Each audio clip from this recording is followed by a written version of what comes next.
We're gonna come back together at 5. So I have a list of where we left off here. We are gonna start with Karen Corbett Sanders, and she'll be followed by Karen Keys Gamara. I want to just set the tone a little bit here. I know that Dr. Brabrand at the end of his presentation mentioned that he'd like some form of consensus.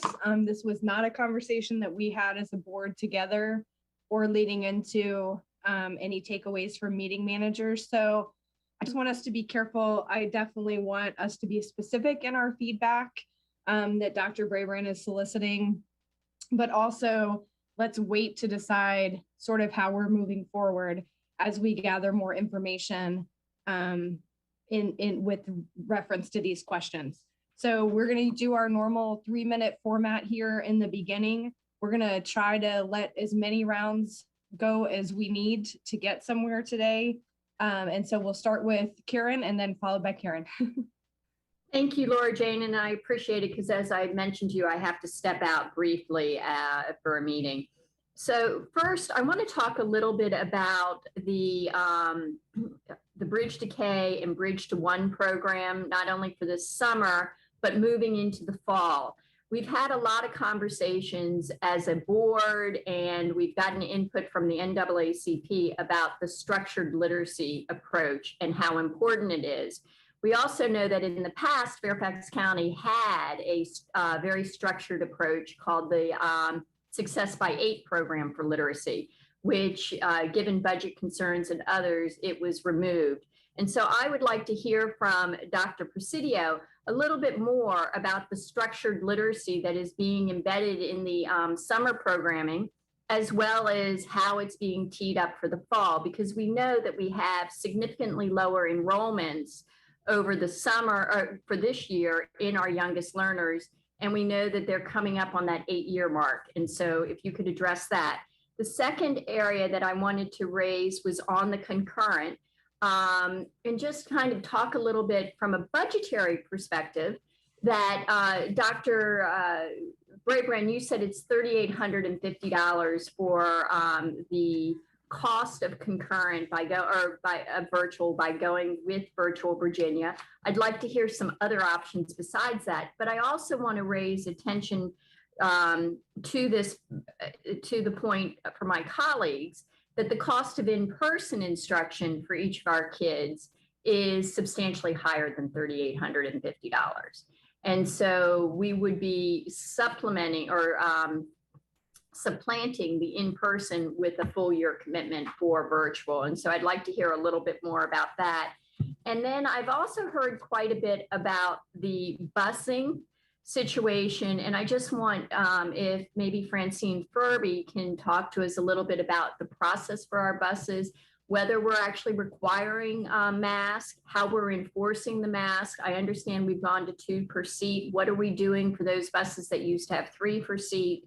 And then I would also like to hear a little bit about the stipends that are being given for summer school. Are we also giving stipends for our IAs?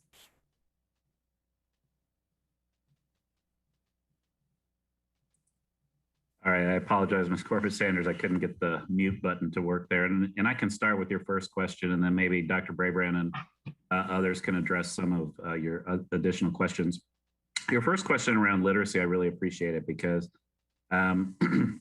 we do know, as Dr. Williams shared with some of the data, that we've seen a disproportionate impact on, some of our student subgroups, but we also know that some of our most vulnerable students are our earliest learners, and we need to make sure that they're getting off to a strong start. So our summer program is going to have a strong focus on literacy and math. Those are the 2 main components for our summer program.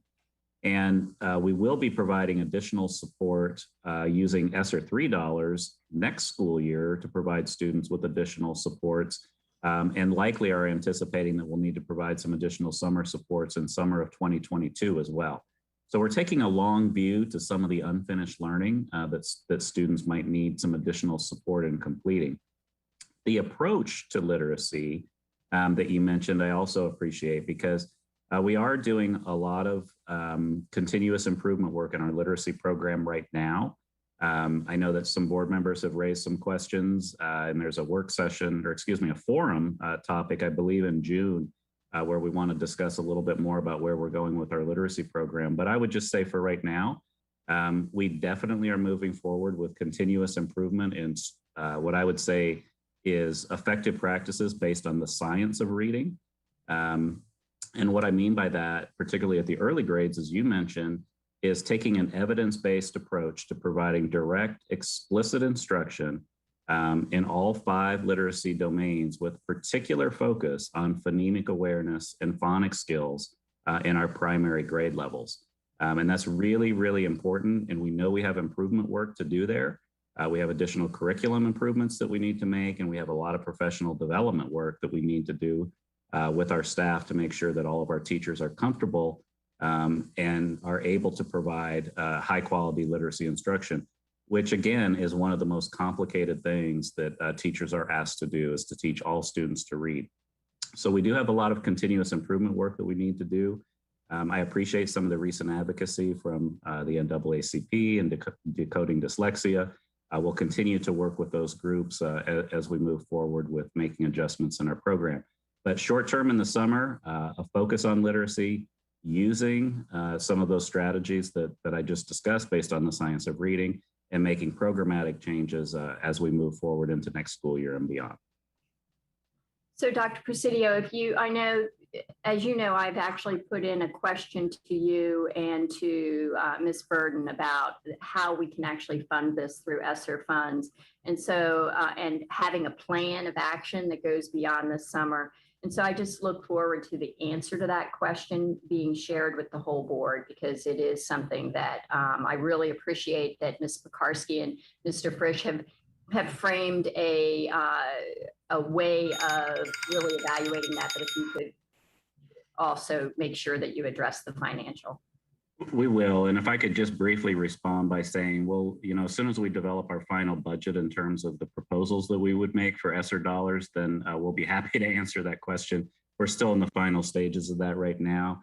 What I would tell you, though, is we're looking at ESSER dollars for things like literacy professional development, possibly support from external consultants to help us with our work, our literacy improvement planning work, as well as looking at additional resources our schools need. And we will be initiating a language arts adoption during this coming school year to purchase materials for next school year. So there might be some implications for ESSER dollars there as well. So thank you. Thank you. Ms. Corbett-Sanders, I know you had a question about finances. One of the things, just to say, the dollars that I would use, ESSER dollars that I would have used to pay stipends for concurrent, if we were to go virtual Virginia, I would use that money to pay for virtual Virginia tuition. So that's an important nugget for you to know. The stipends that would have gone for concurrent would go towards supporting it. We'd still probably need some more money, but we have some more ESSER dollars to cover it. And as far as supplanting, I do want to say, even if we go with the virtual Virginia option, there are still some services, ESOL, special ed, that we would still need some of our base school teachers to provide support. So that's an important consideration as well. So I just wanted you to know those two things, and thank you for that very thoughtful question. And in regards to transportation, Ms. Corbett-Sanders, I mean, yes, absolutely. Our ridership has been down throughout this in terms of the numbers that we even anticipated early on. So it is that we are requiring mask and roll, as Dr. Bergbrand has said before, on our buses, and we will. The nice thing is the CDC has come out, the actual contact transmission has been much less significant than was initially thought. So the cleaning in the morning and then in the evening of our buses, we feel is the best approach. We do know that at the elementary schools, we do have some buses that are 3 per seat. And depending on the number of students that are back, we may have some of that, but we feel that'll be minimized based upon the respondents we've had in the past. But again, yeah, it's a very good question. We will be working through that and keep you all apprised as we continue through. Thank you. All right, next up, I have Ms. Keys Gamaro, followed by Mr. Frisch. Thank you. I wasn't sure whether all the questions had been addressed, but Okay, so first of all, thank you, Dr. Braybrand. I'm sure we all have the same goal in terms of being 5 days in the fall. I will say right out of the gate, I don't feel that I have enough information at this point to give you where I stand as to whether we should go with the virtual Virginia versus concurrent. I have certainly heard from a number of parents and staff members who have concerns regarding that. So let me start off with some basic questions. I am also grateful to the state with respect to making vaccinations available all the way for some of our students. Have we thought about using our high schools or any of our locations to help facilitate the administration of vaccinations? Well, let me start with that question to say we have Dr. Boyd working with our health department, and we are open to any and every idea. And let me actually invite Dr. Boyd in, but I just want to say out of the gate, the partnership that we've done with the health department, even with the NOVA, when we got our staff done, where we can replicate those opportunities for our students, we absolutely want to do. And I'll see, Dr. Boyd, is there anything you'd want to add at this time? I don't know that we have a lot of details yet, but we're fully committed to doing whatever, to bringing the vaccination to our schools or to bringing via buses our students and their families to vaccination sites like the Tyson's Corner site that's just being opened now. So Dr. Boyd, anything you would add? Just to echo the importance from Ms. Keys-Gamarra, we are actively pursuing partnerships with a variety of persons so that we can stand up some vaccinations, some very targeted vaccination clinics for our students, similar to what was done with our staff. We know that that's going to be critically important in returning to 5 days instruction for our students and our community. So we will make sure that we provide some updates as more information becomes available. Thank you. I do think that's an equity concern, and the more that we can perhaps have it available across the county so that transportation isn't a barrier, I think the better. Absolutely. My next question, Dr. Braybrand, as we talk about virtual versus concurrent versus in person, do we have current numbers of where for parents who what they want to do in the fall? Have parents been able to express if they want to be virtual or how they want to participate? We haven't done a survey this spring of our parents around this. I do think one of the things that we need to look at, and very candidly, is where we were a year ago versus where we are now. And it's very important, I think, that we're framing this too appropriately for our parents. Again, our approach is a very, very limited approach. And let me just give a little bit more of context for that. A year ago, we had unknown risk, and the potential was that the risk could be high, and we had no vaccine. Now we stand here almost a year later. We have known risk. Our risk is 0.3% in Fairfax County Public Schools. That risk is low. And we have vaccinations that are week by week rapidly expanding. We can have half of our students with the potential to be vaccinated within 2 weeks, that all of them would be eligible, 12 and up. So I really think we're in a fundamental different place for the question we need to be posing, or if we're posing a question at all, but saying, based on the science, based on the data, here is what we know as educators is best, which is in-person instruction. There still could be a limited need for some medical documentation, as the state actually advised us last year.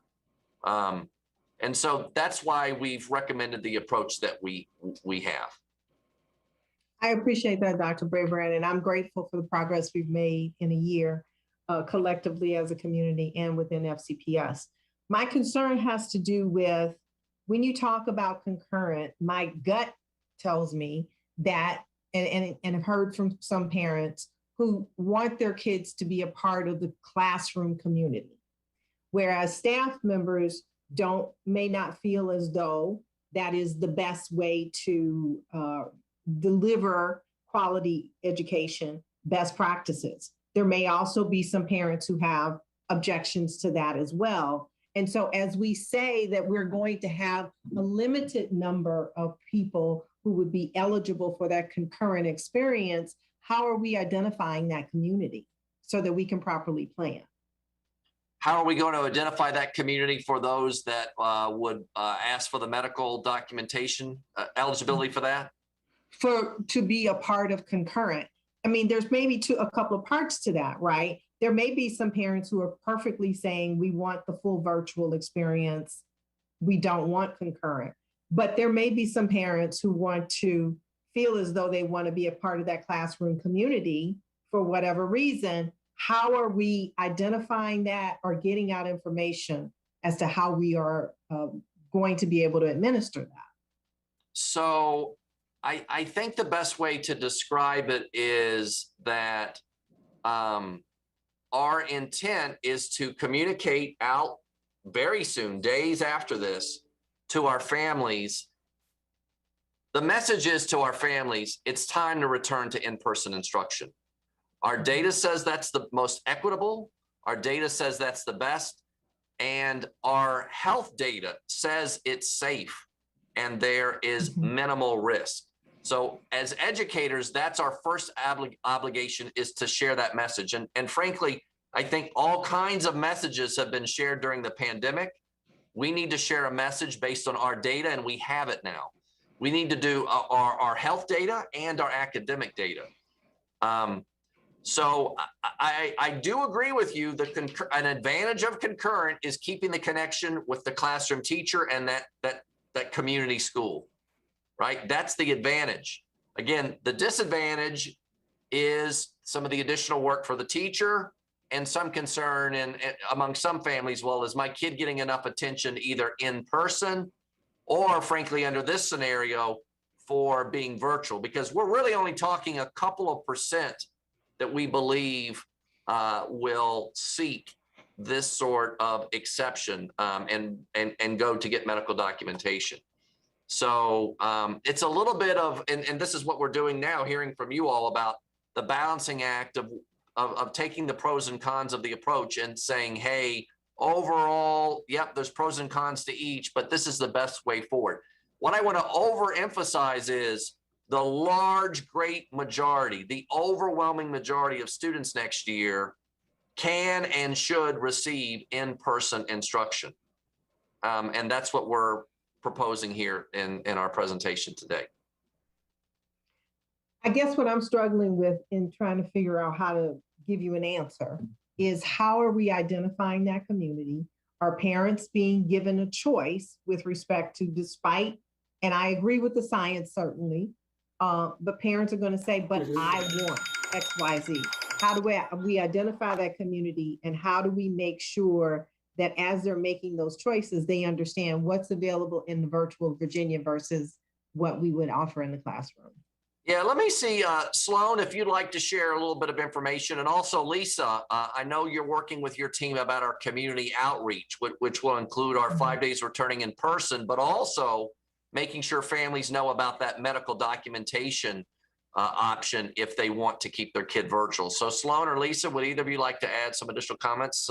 Sloan, you want to, I see you nodding your head, start first, and then Lisa. Yeah, sure. I can start and just say, we definitely know that, parent education will be a huge component around this. And that's one of the reasons that we're really looking for board consensus around direction from this meeting, because we know that we need to start that parent engagement process as quickly as possible. So, we're planning for early May to begin that process in terms of allowing families that would choose to register for the virtual option based on that health or medical need to initiate that process. So right now we're drafting, draft communications, obviously getting those things translated so that we're ready to go. And then the second component of that really will be that outreach process. Again, using technology at the division level, working through our schools, working in collaboration with community partners. And that part of the community engagement process, working with community partners, I might invite Dr. Williams into that part, because her team and the family engagement team will be supporting a lot of that work and directing a lot of that work as well. Sure. And not to belabor this point, but while we're all in the same pandemic, we're not all in the same circumstances within that pandemic, right? And so part of the communication plan that we're advancing is about, number one, understanding the nature of hesitancy that families are contending with, and then being a part of that barrier removal to the extent practicable that the system can facilitate on its own or through partnerships. Because here's what we know.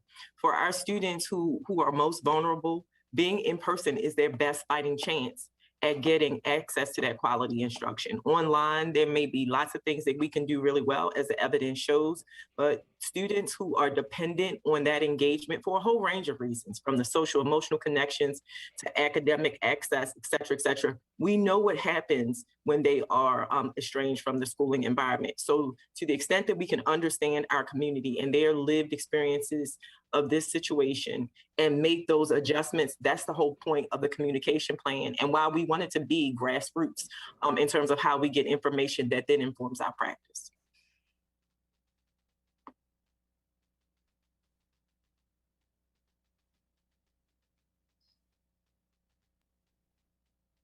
Ms. Keys-Gamarra, does that answer it satisfactorily for you, or want me to put you down at the go backs? I'll listen. I just wanted more of a breakdown as to how we're identifying that and how we're making decisions. I don't understand that at this point. Thank you. Okay. So Ms. Keys-Gamarra, the best way I could say it is, one, we've got to decide the model. What are we telling families? Is it concurrent or virtual Virginia? I think, honestly, part of what we decide what that model is may decide whether families pursue the documentation to be virtual or not. I'm just being honest. Then we've got to communicate. And that's why, as Dr. Presidio said, we need to know now, because we've got to get out to our communities next month, get that feedback, and really, again, as you know, one of the lessons from last year, trying to create school for the fall in July and August is a nightmare. We need to be creating those plans now here in April, May, and June, so people leave this school year knowing the plan for next year. So really deciding which of those models is part of the feedback that we're asking for today from the board. And then when we know that one, we are going to go communicate it. We're going to knock door by door. We're going to make sure they get their questions answered. What's best for your kid? And here's the process if you feel you still want to stay virtual. My heart and soul to you as an educator is the evidence is in, the hesitancy is still real, like Dr. Williams said. We got to help remove barriers to in-person instruction. That's where our energy should be, not creating strong, not creating robust, permanent virtual options that ultimately separate kids. And even whether you're concurrent, you might still feel a little separate because you're not in the classroom. In the end, we want kids to be back to normal, back to being connected in the classroom with the classroom teacher in their base school. I hope that helps a little bit more. I'll keep listening. Thank you. Okay. All right, we're going to move on to Mr. Frisch. After that, I have Dr. Anderson, followed by Ms. McLaughlin. Thank you. I want to dive in first with summer school. One of the things that I'm hearing from principals, and I've visited about 15 schools over the last few weeks, is that they are having tremendous difficulty recruiting teachers to administer our summer programs that are, as we keep saying, 10 times more robust than previous years. One of the options that a few folks have raised to me is the idea of allowing split contracts so that principals have more flexibility in their recruitment, basically allowing a teacher to sign on to do a week or 2 weeks of summer school and have somebody else pick up the rest of that, that session. Is that something that we can pursue to allow principals to have more flexibility for staffing summer school? I don't think the money alone is going to do it, frankly. People need a break. Yeah, Mr. Smith or Mr. McDonald, would you like to talk about that?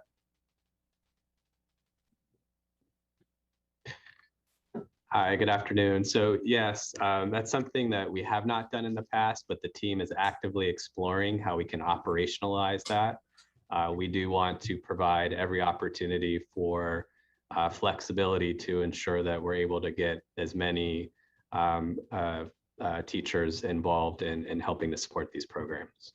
And I would add that we are working with our teacher associations and getting feedback and collaborating to figure out if there are other ways to incentivize work for summer that go beyond just compensation.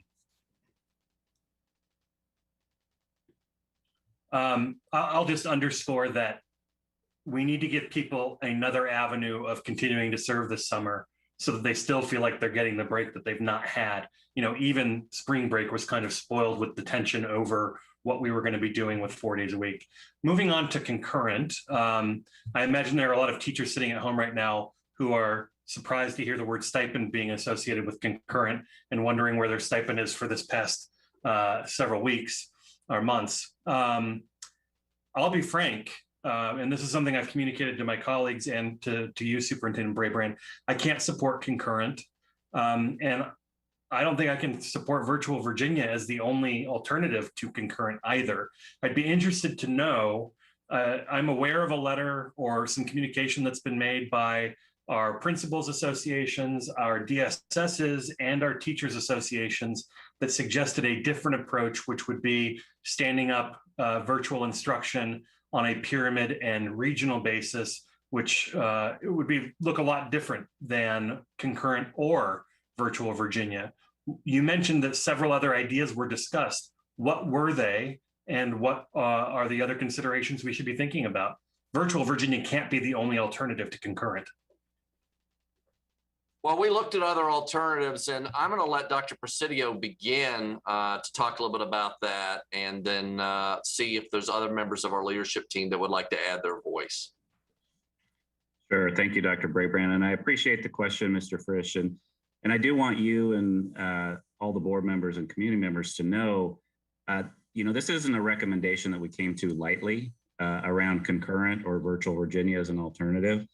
We've been working on this since November, and we've had a work team that's been made up of central office staff members, principals, DSSs, and other school-based staff working on really trying to figure out what options do we have for next year. So we looked at a whole continuum of options with concurrent on one side, to a completely separate virtual school that we might be able to try to stand up on the other side of the continuum. And the idea of standing up a separate virtual school or even separate pyramid or region-based virtual schools do have a lot of challenges to make those happen. And I know right now we're seeing some school divisions saying that they're going to do that. And I think it's important to point out that largely a lot of what they're talking about when they're doing that is with asynchronous instruction, because the operational challenges of moving the staff members from their base school into this new school entity to provide the same choices and options that you would provide in your base school is logistically very, very difficult and very challenging. And when we worked on the scheduling process for this year, before we landed on concurrent as our model, the approach that we originally were trying to take was to set up those separate virtual classes. And it was really difficult to do that because you don't have, for example, an equal number of students that might need to take band virtually and that might need to take band in person. So it ends up being really difficult to get balanced classes and to be able to set up a schedule that way. I'm not saying it's impossible, but I'm saying we struggled with that this school year, and we had to move to a concurrent instructional model. And it would be very, very difficult and very challenging to do that for this coming school year as well. There's also the additional cost of setting up those separate models. Somebody is going to have to provide the support services to students, not just the teaching support services to students, but if you have a large program, whether it's division-wide, region-wide, or pyramid-based, there's going to have to be counseling services the students are going to have to get. There's going to have to be support services in terms of other wraparound services that students would get. And all of those things, when you move, parts of people's assignments and split parts of people's assignments between a base school and another school, it does create a very challenging work assignment and work environment for them to be working in. And at the end of the day, thinking about, there is a concern about if we go with that approach, would we ultimately be able to stand it up? And what is the risk of failure if we're not able to do that? And we have, many students perhaps who are counting on us to be able to set up that program. And if we're not able to do that, or if we're able to do it in some schools, in some regions and not in others, what types of equity situations and issues does that raise as well? So, those are just some of the considerations that we looked at with some of those different models, but it really comes down to the cost and the operational difficulty of setting that up is quite high. The other thing, Carl, just to add, or Mr. Frisch, just to add, why reinvent the wheel that the state has created? Our tax dollars have created, and the state is pumping millions and millions into virtual Virginia. Why do we really want to create a permanent virtual Fairfax? Because we can do it slightly better, in different ways for our students. And not to belabor the point, Mr. Frisch, people don't even call my father Mr. Frisch, so Carl's fine. But I will say, it was intimated that the principals associations, the DSSs, all these people were involved in this. My understanding is that the principals associations, the DSS associations, and the teachers associations all oppose this path forward with concurrent. So they were involved and do not like the outcome of the process. It is unusual to have all of them on the same page, right? In addition to that, you've got members of the community, individual teachers, and lots of school board members who are also uncomfortable with this.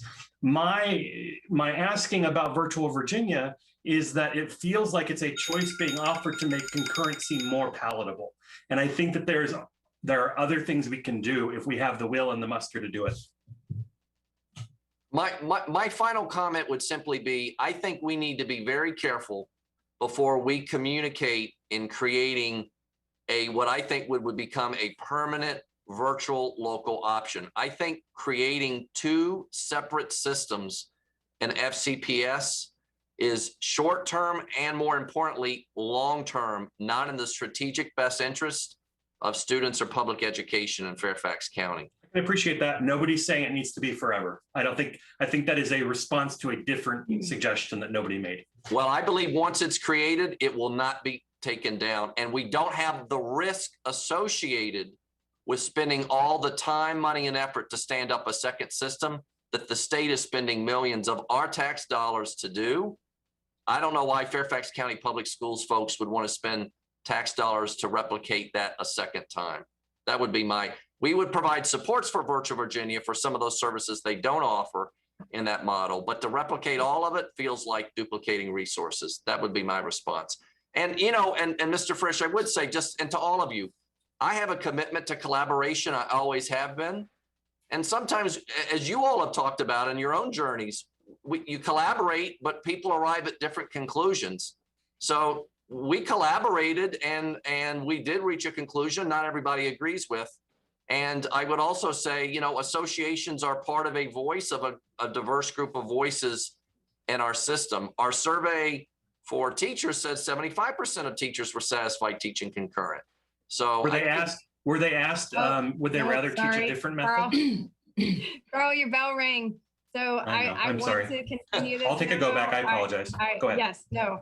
So let's table this because I'm guessing this is not the last time that we're going to be talking about concurrent here. So Carl, I will definitely put you for a go back, but we're going to move on to Dr. Anderson, and then we're going to head to Ms. McLaughlin. Okay, well, speaking of concurrent, one of the things that I want to share in my thinking is that we need to move away from it as much as possible, because we see that it is a huge burden on our staff. It is a huge burden on our administrators, our teachers, and also we know that we don't get the very best from our kids, either the ones that are at home or the ones that are in person. There's it's hard to be equitable in that. Having said that, still leaving ourselves some space to explore what it could perhaps look like if the need rose to it. I think it's a good thing to do. I'd like to go back to how are we going to determine what parents are doing? And I hear you, Dr. Brabrand, that they need to know what the options are.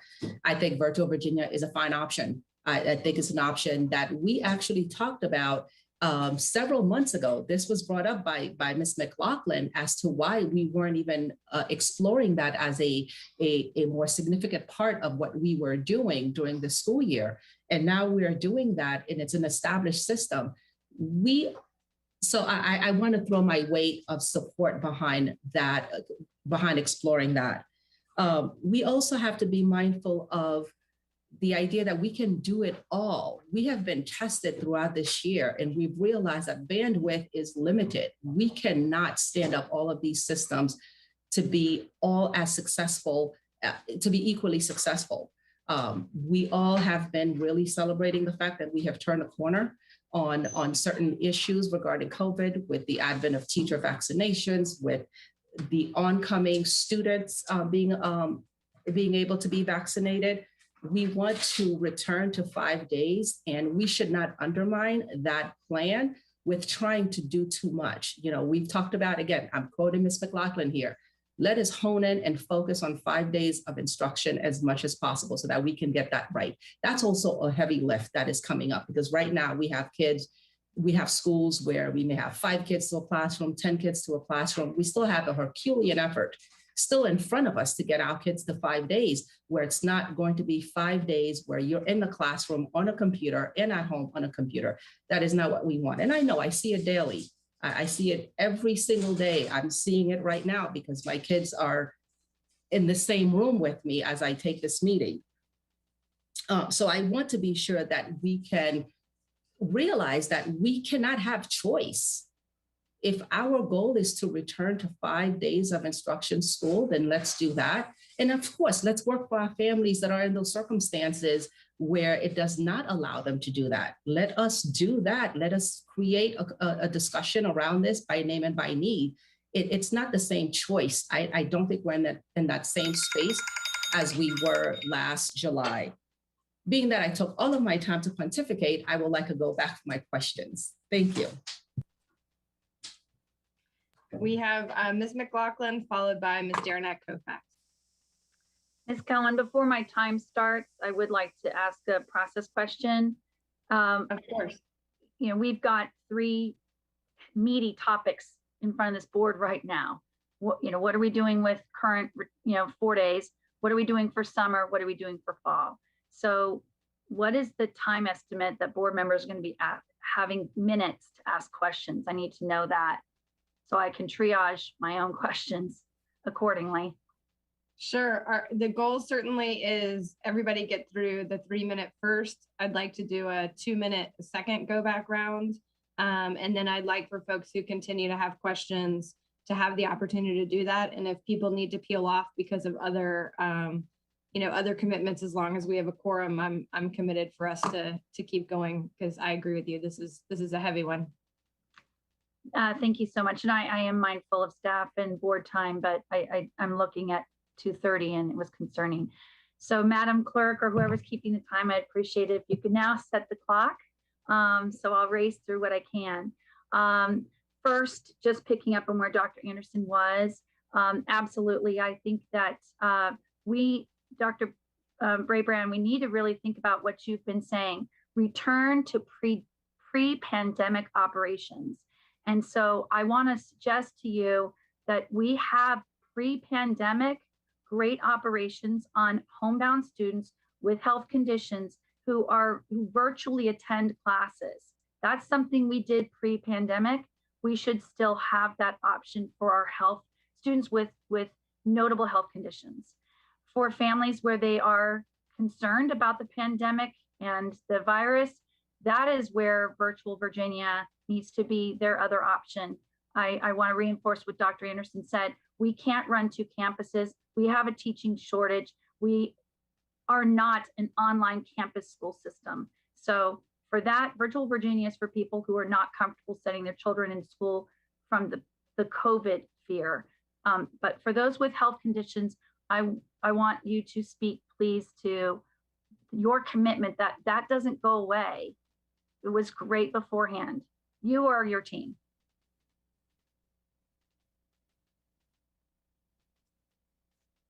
Yeah, thank you, Ms. McLaughlin. I want to make sure so that we will continue to have homebound as we did pre-pandemic. We will continue to have homebound. And what we're also saying is that those, well, let me let Dr. Boyd talk about our homebound program that we currently have and will return to pre-pandemic.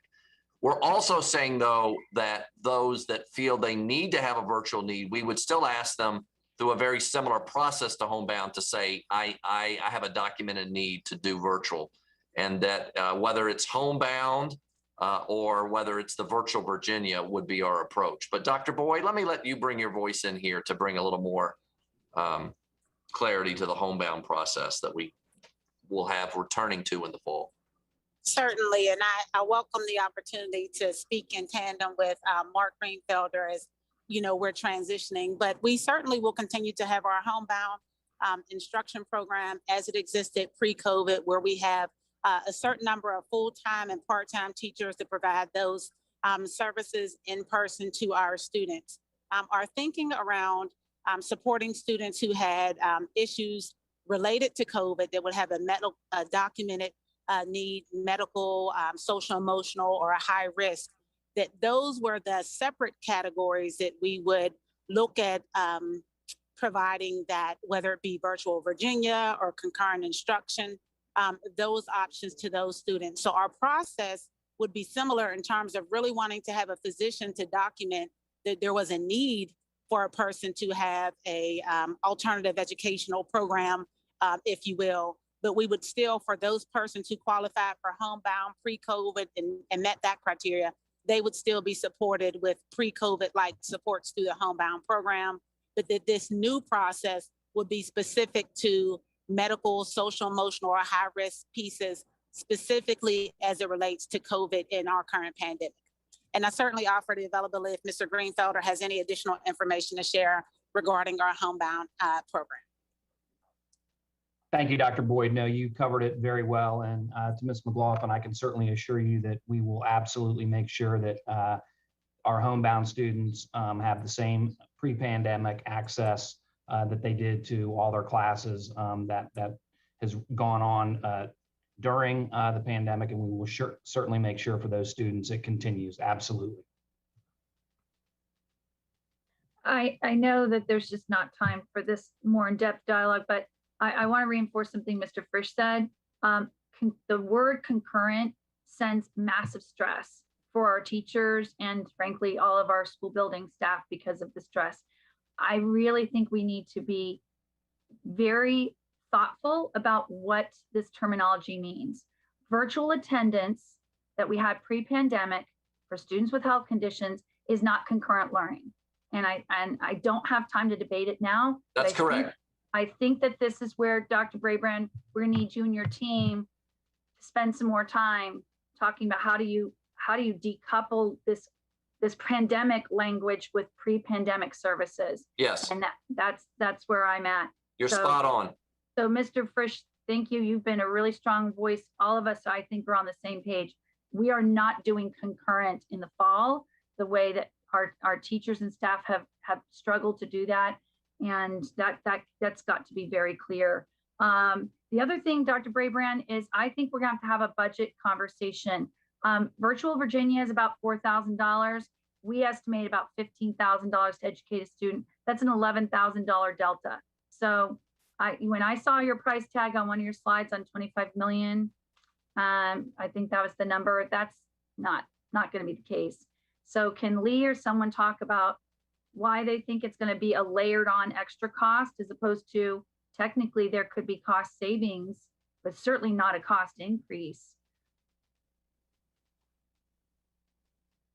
Well, Ms. Burden, I can certainly add in, and perhaps Dr. Presidio, a couple of things here. One, we're trying not, because of the temporary, again, as we're coming out of the pandemic, the last vestiges, that we're not going to send teachers to the street to run over to other districts that we would be asking for again 6 or 12 months later. I totally agree. Yeah. That's just a big nugget. So I agree. No, we could just have smaller classes. We can just have smaller classes. So nugget one is trying not to take our teachers away. Nugget 2 is our class size, which frankly, we've had to go to our reserve staffing to deal with class size, will actually come down. We won't hit our caps as much from our class size cap regulation, and we may be able to save some of our reserve staffing and keep those operating dollars in that reserve that can carry over year after year. So those two things are really big things, Ms. McLaughlin. We really don't want to send teachers to the street for a very temporary situation. Yeah, Dr. Brabrand, yeah, I know. I'm sorry if I didn't phrase it well. No, I was not saying any of that. What I said is your staff's indicating it's going to cost 25 million more. And A, we have COVID dollars, and B, that's not the case. Yeah, we can have refined numbers once we finish doing the rollout to parents and come back and have a price tag. These were just estimates, and we can come back with more refined financial numbers when we know what that number is for our parents that would choose this option. Okay. Ms. McLaughlin. Ms. Cohen, thank you. I'm going to put you on a go back. And then I have Ms. Darnat Koufax, and then Ms. Marin, you're up on deck, followed by Ms. Tolan after that. Thank you. And I have several questions on other parts of the presentation, and then I will conclude if I can, or I'll need to go back to talk about my thoughts on concurrent. So I do want to say, I think there's a lot of good things in here. So I commend staff for your hard work. But I will start with my questions. On page 7, number 2, a school outbreak is talking about what our community can expect. So the size of the outbreaks are determined by the health department. Can you expand a little on what this might mean so this won't come as a surprise if there is an outbreak within the school? Sure. And thank you so much for that question. And so all of our outbreaks, as we talk about outbreaks in schools, as we talk about those that occur in academics specifically, not in athletics, typically our outbreaks have ranged at the high end at 4 to 5, that typically have averaged 2 to 3 students or 2 to 3 individuals as it's been classified as an outbreak in schools. As we collaborated with the health department, we determined that they would determine if an outbreak was not small, and we didn't want to put a specific number on it because just the different circumstances and scenarios would impact it. But thus far, we've only had 2 to 3 students, or 2 to 3 individuals be included really in outbreaks that occur in schools and classrooms. And that would not constitute a large or medium outbreak. And so we'll, again, continue to be very transparent with that information, and we'll continue to provide the board with updates as it relates to outbreaks because transparency is essential. So I'm not sure if that answers your specific question with the number, because we keep that information within the hands of the health department. But I do want to clarify that if there were 2 to 3 individuals that resulted in an outbreak, that would not constitute an outbreak that was medium or large. Okay, so that will be TBD with the health department, and you will be very transparent as that happens, but we don't have a number right now. Yes, ma'am, that is correct. All right. I do then going to page 8. I just have to say kudos. You know, I've been asking for testing for a long time. I will say, how many pilots do we have in place, and how many can we sustain? So currently we have 21 schools that have expressed interest in voluntarily participating in the pilot, either in diagnostic testing and or screening testing. We're going to have our detailed meeting with those school-based administrators on Thursday to provide them details about what would be required in terms of time and human capital. And our purpose for implementing these pilots this year is to really gain information on what would be needed to stand it up across our division on next year as we increase the number of students. So this is really getting us prepared, but also enabling schools to reap the immediate benefit of, with the diagnostic testing, having symptomatic persons to be tested on site. And again, I want to emphasize that we are not encouraging families to send students to school if they're experiencing COVID-like symptoms. They should continue to stay home. However, if students are sent to the care room for COVID-like symptoms, schools participating in the diagnostic testing would be able to implement those rapid tests on site. And again, we'll provide updated information for you in the forthcoming weeks, in our next board session, and can provide some interim updates for the board via communications through the superintendent. And you know, Dr. Boyd, Ms. Derenak Kofax, if I could say, Dr. Boyd, that's incredible. I didn't know the final number. You know, the VDH just came to us a few weeks ago, and we were like, oh my goodness, this is one more thing. And I said, you know what, let's just ask our folks. Let's see if we could just get a couple of schools. And I'll be honest, I was thinking, God, if we could get 3 or 5. To hear we have over 20 schools ready to try the pilot now is just fantastic. And Dr. Boyd, I just want to thank you for really pulling that together. And I think we're going to be one of the first divisions in Virginia that's going to be able to bring this forward. And it's very exciting, as you said, Ms. Derenak Kofax. So could we get a list?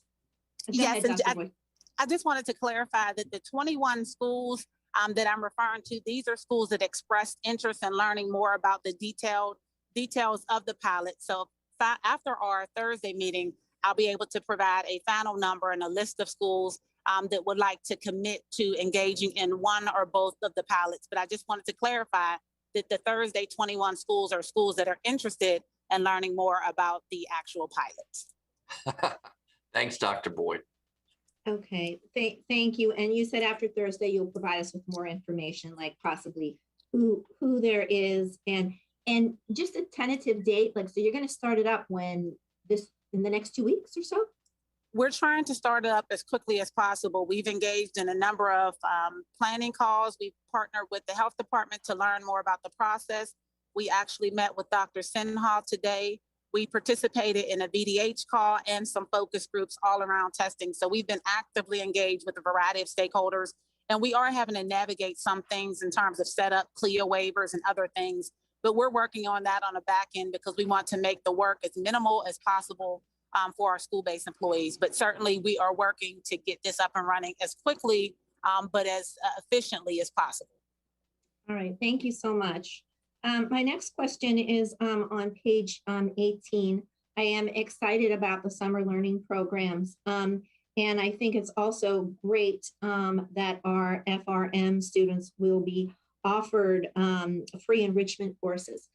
I was wondering if we could use CARES dollars to do a sliding scale for others who qualify just outside of that. I'm thinking particularly as I look at the pricing at IFTA. That is a fabulous program, but IFTA's pricey. It's what, $875. So could there be the possibility for that? Because that's a fabulous enrichment program for so many. And I know through the years it's been cost prohibitive. We can definitely take a look at that, Ms. Derenak Kofax. This came out of a cabinet discussion saying if we're going to lead with equity, it's time for these enrichment programs to have a set aside for FRM. This is the first time we've ever done this. So I think you're just asking, can we take some of that money and stretch it even further to have sliding scale? You know, Dr. Presidio, I don't know whether we can commit to this moment because I don't know our final numbers, but we can certainly go back and review it as we're taking those applications. You know, one of our models is our SAC model. They do a sliding scale. So, I mean, we have models in place that we could use. I'm not asking for an answer now, but I'm asking for consideration. Got it. Dr. Presidio, do you have any comments? I saw you come on. I didn't mean to talk over you. Oh, that's okay. Yeah, we can take a look at it, as Dr. Brabrand said, and circle back with you. Okay, thank you so much. Our Bridge to K programming, another really bit of good news. Dr. Brabrand, it was like 10 years ago when we started this with like somewhere between 3 to 5 schools. So the fact that Bridge to K is everywhere, yes, I think that is amazing. And it's amazing what does happen in that short window of time to get our littlest ones involved. So I thank you for that. On page 20, I have a question for Dr. Presidio, most likely. And put me on a go back. If I can finish my question, and then I'll talk about concurrent when I come back. Sure, go ahead and finish. Yeah.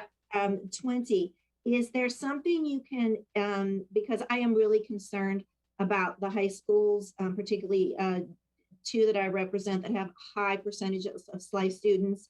Could you, or will you be able in a future date to give us more information on what the programming will look for the SLIFE students on the high school level? I mean, I can briefly say now, and then we can follow up with some additional information in writing probably, but you know, we're looking at our SLIFE students and our level 1 and our level 2 students actually at the high school level who are going to need the most support, right? Because at the high school level, they have to accrue credits to be on track for graduation. So, you know, we're going to be doing a lot of support for those students in the Credit Recovery Academy, as well as supporting their English language development needs and their numeracy and mathematics needs.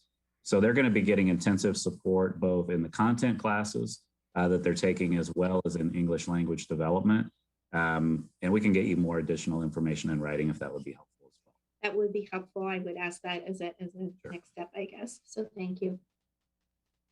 All right, I've got Go you down back, for a please. go. Yeah, yes, ma'am. I've got you written down. All right, next we've got Ms. Marin, followed by Ms. Tolan, and then Ms. Sizemore-Heiser. Great, thank you. I appreciate it. I have to go get my kids in a little bit. So this is a great amount of work. Thank you. And thank you, Ms. Cohen, for once again leading this work session on return to school and Ms. Omage. So there are two places where I'd hoped and expected to see some more strategic use of our resources. So one area is the use of the virtual instruction. First off, let me say that concurrent is a no-go for me. It was a no-go on October 15th, and I remain unsupportive of it. I know it had a limited use, but I do not think it is good enough for our students, and it's just not good enough for them. Second, what I've heard today is basically two buckets of instruction. One's all in person and one's all virtual, but what I haven't heard is about that space in between, which is if kids are in quarantine due to contracting COVID or their family has it, you know, even if it's a low occurrence, how do we serve these children? So let's say they've got to leave for 14 days and be out of the classroom or longer. What's happening during that 14 days? That's what I thought when concurrent would be used in a super limited way. This way the student could still plug in every now and then with their class and their teacher and then do asynchronous work or something else. So I haven't heard that talked about, and I really would like to hear that, please. Although the other aspect of it is, you know, how can this option of virtual really transform how student needs are best met? So while I agree with limiting the accommodations related to COVID, we've heard that students, some of them are thriving in a virtual environment regardless of the health risks. So I don't see this innovation around how we use these investments in hardware, software, professional development, student capacity to use technology to actually help students learn better. What about all those students for whom virtual school was actually really good? Just saying you can only do virtual if you have a medical need related to COVID. You know, what's the balance between offering that option and not opening the system up to having to have, again, a whole other virtual offering, you know, that eclipses the in-person. Regarding virtual Virginia, my first question is it legal? Is it legal to offer virtual instruction full-time, given the ban on virtual instruction by the Virginia General Assembly and the governor by passing Senate Bill 1303 last month? I'd like that answer, please. And does virtual Virginia have the capacity to serve the number of kids at the level of quality that our school division demands? You know, having looked at Montgomery County's virtual academy, you know, in hindsight now I see, just looking at yesterday, but I understand the superintendent's, you know, comment about let's not stand up something separate, but that makes me wonder, you know, what's more cost benefit? And then if students enroll in virtual Virginia, what happens to the staff, our staff who would have otherwise taught those students? Is this lower class size for in person, or is staff going to be reassigned? I also would like some, you know, I think concurrent should just be off the table. If we must continue to talk about it, we must define what limited use means. Darn it, I'll have a go back. Wait, there's a lot there. There's a lot there. So let me take some time to respond, and then John can talk about some of the legal issues. But again, Sloan may want to add, and Dr. Boyd. First of all, the law actually says may offer virtual. It doesn't require us to offer virtual. So this is believing that, again, a very small limited number need to be able to do it. I do want to be clear here. I do think the technology learning that we've done since this pandemic has a role to play in the enhancement of in-person instruction, not the replacement of it. So that would be the strategic piece, Ms. Marin, that I would say to you. I do think, and I know you're bringing up the issue of quarantine, and I'm going to have to defer to Dr. Boyd about the quarantine. Are there going to be places as part of our normal in-person instruction where access to technology for asynchronous, maybe synchronous, maybe, but there's that fine line. Is that synchronous or is that really concurrent instruction all over again and in person? So we still have some of those finer points, but let me be clear here. The technology skills that we've learned from our students and staff need to be a way to enhance in-person instruction going forward for the long term. And we can bring more on that. I mean, to be honest, as you guys are hearing and seeing, we're spinning so many bottles at once. It's tremendous. Setting up for the first time ever this massive testing, setting up summer school at a scale 10 times, expanding our 4 days. I mean, we really do remain stretched on some of these pieces, but yes, the strategic impact of the technology is here. Are there ways to boost in-person instruction with it? I believe there are. Dr. Boyd, do you want to talk a bit about our protocol for if we do have folks that need to quarantine, or Dr. Presidio, how we would do that? I don't know that I've been personally involved in those yet, or that we've refined those approaches yet either. Well, I can start, and then certainly I welcome Dr. Boyd's thoughts on this as well. You know, I do think, I mean, it kind of ultimately depends what the board is comfortable with. You know, one of the things that we've talked about is the ability with concurrent instruction to connect students who might be out on quarantine or might be out on an extended illness with what's happening in their classroom. So, I mean, that is, you know, an option that's available to us if that's something that the board would support. It allows us to continue to make good use of the technology investments that we've made, and it allows us obviously to keep kids connected, you know, to the learning when they're out on those extended absences. And I do think that's separate from the, you know, homebound services, which are typically, you know, the student's going to be out with an illness over a longer period of time than the student who might be out with coronavirus illness or due to quarantine. So, you know, that is one of the things that we've been discussing and looking at as a possibility for supporting students next year. So if I could, for a framing thing, Ms. Marin, because I know you like strategic framing, one is about the virtual option, right? Is it concurrent or is it virtual Virginia? A second is when we're back in person, and I think this is maybe a discussion for a later day at a later time. When we're back in person, to what degree do we occasionally, in a limited, targeted fashion, use concurrent to advance and enhance in-person instruction? And, you know, we can do some more work around that and then bring some thoughts and recommendations to the board at a later time. Okay, please put me on a call back, Ms. Cohen. You got it. Next, I have Ms. Tolan, followed by Ms. Sizemore-Heiser, and then Ms. Pekarsky after that. All right, thank you.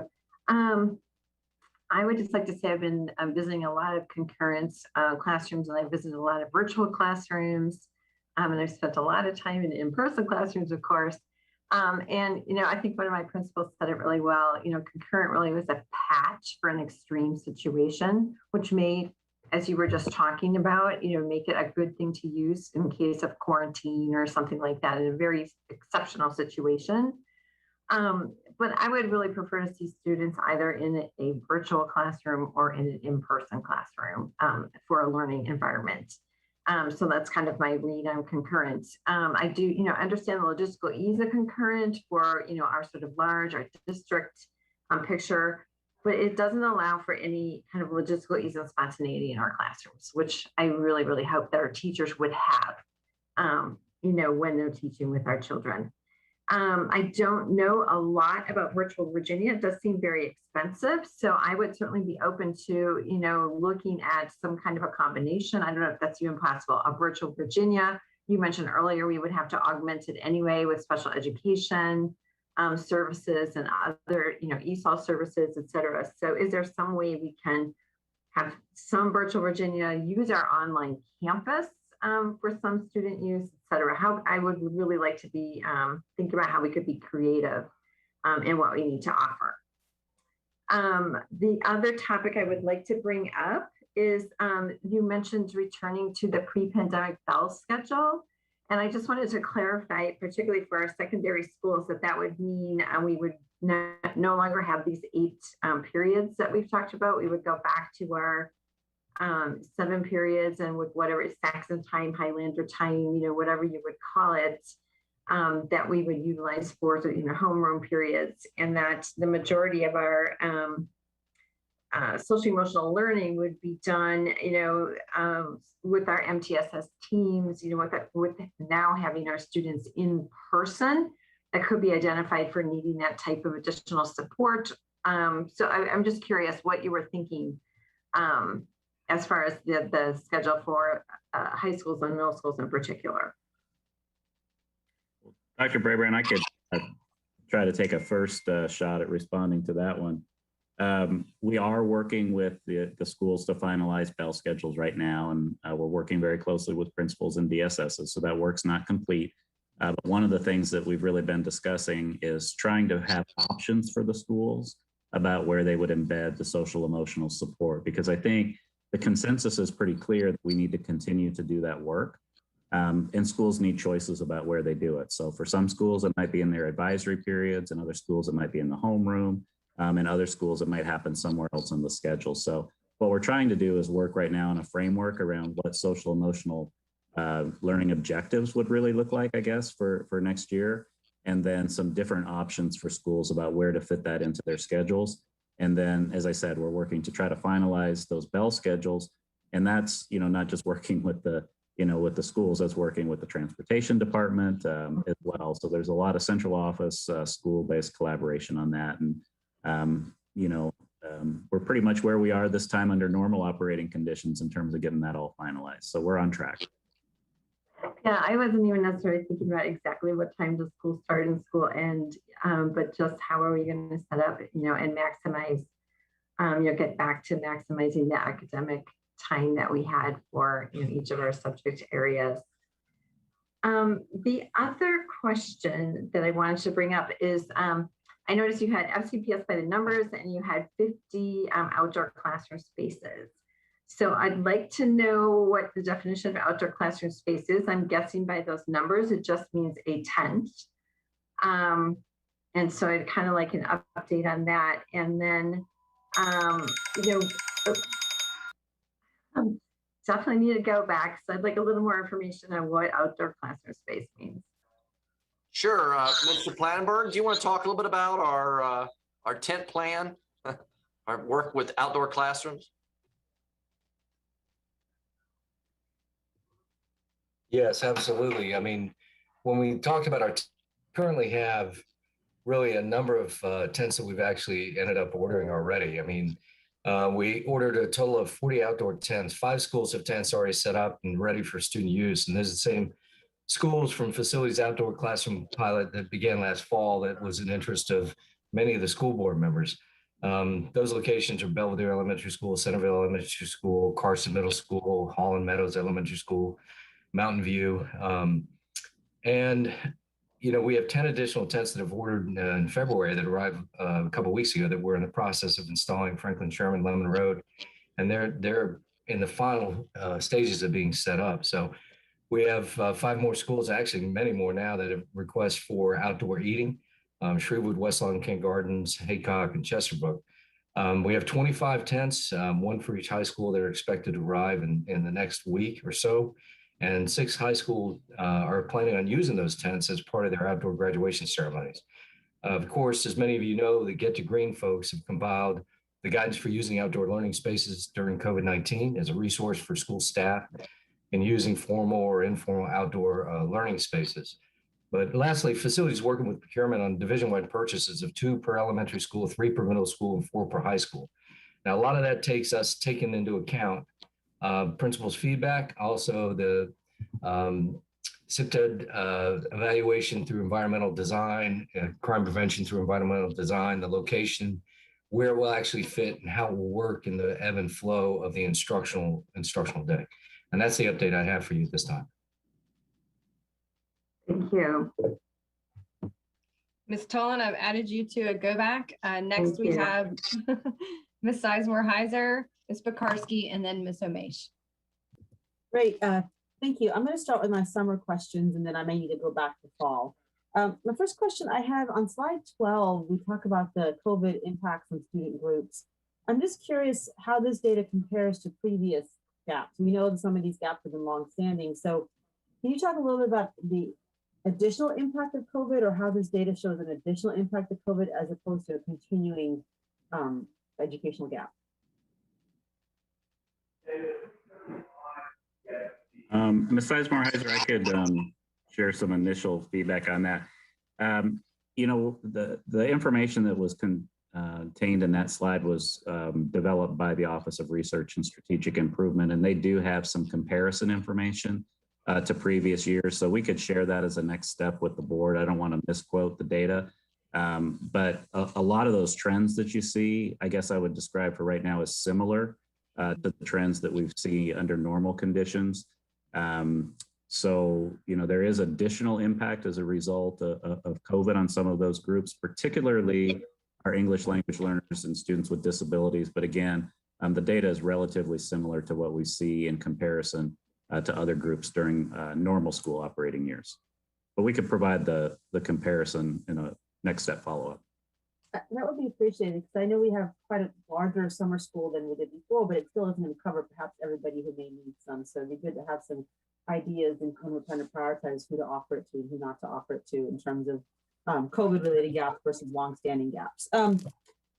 Similarly, you know, do we have an analysis by ORSI regarding IEPs and IEP progress reports and the differences pre-pandemic to post-pandemic, especially in terms of IEP goals in pre-pandemic versus post-pandemic, or pre-pandemic versus pandemic IEPs? Because that would be helpful in identifying sort of progress for our special education students, especially those who, you know, may have different, may on a modified curriculum.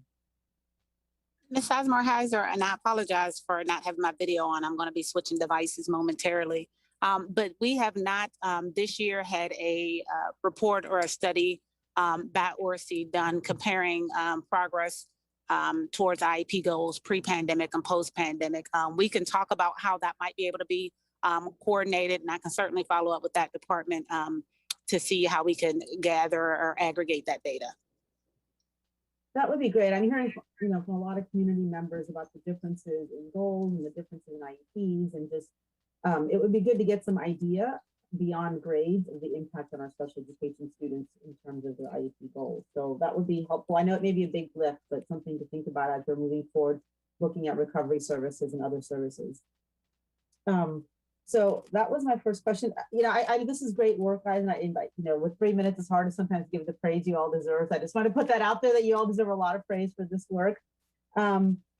The other question I had on summer programming, I didn't see anything about summer programming for Davis Pulley STEP programs. Those programs in particular have been virtual for most of the year and not having some of their work study programs. Are there opportunities in the summer for them to practice some of those work skills, in particular the class of 2021 who may not age out to the end of the summer, or 2022 who only have 1 year left? But I didn't see anything about those programs and summer opportunities.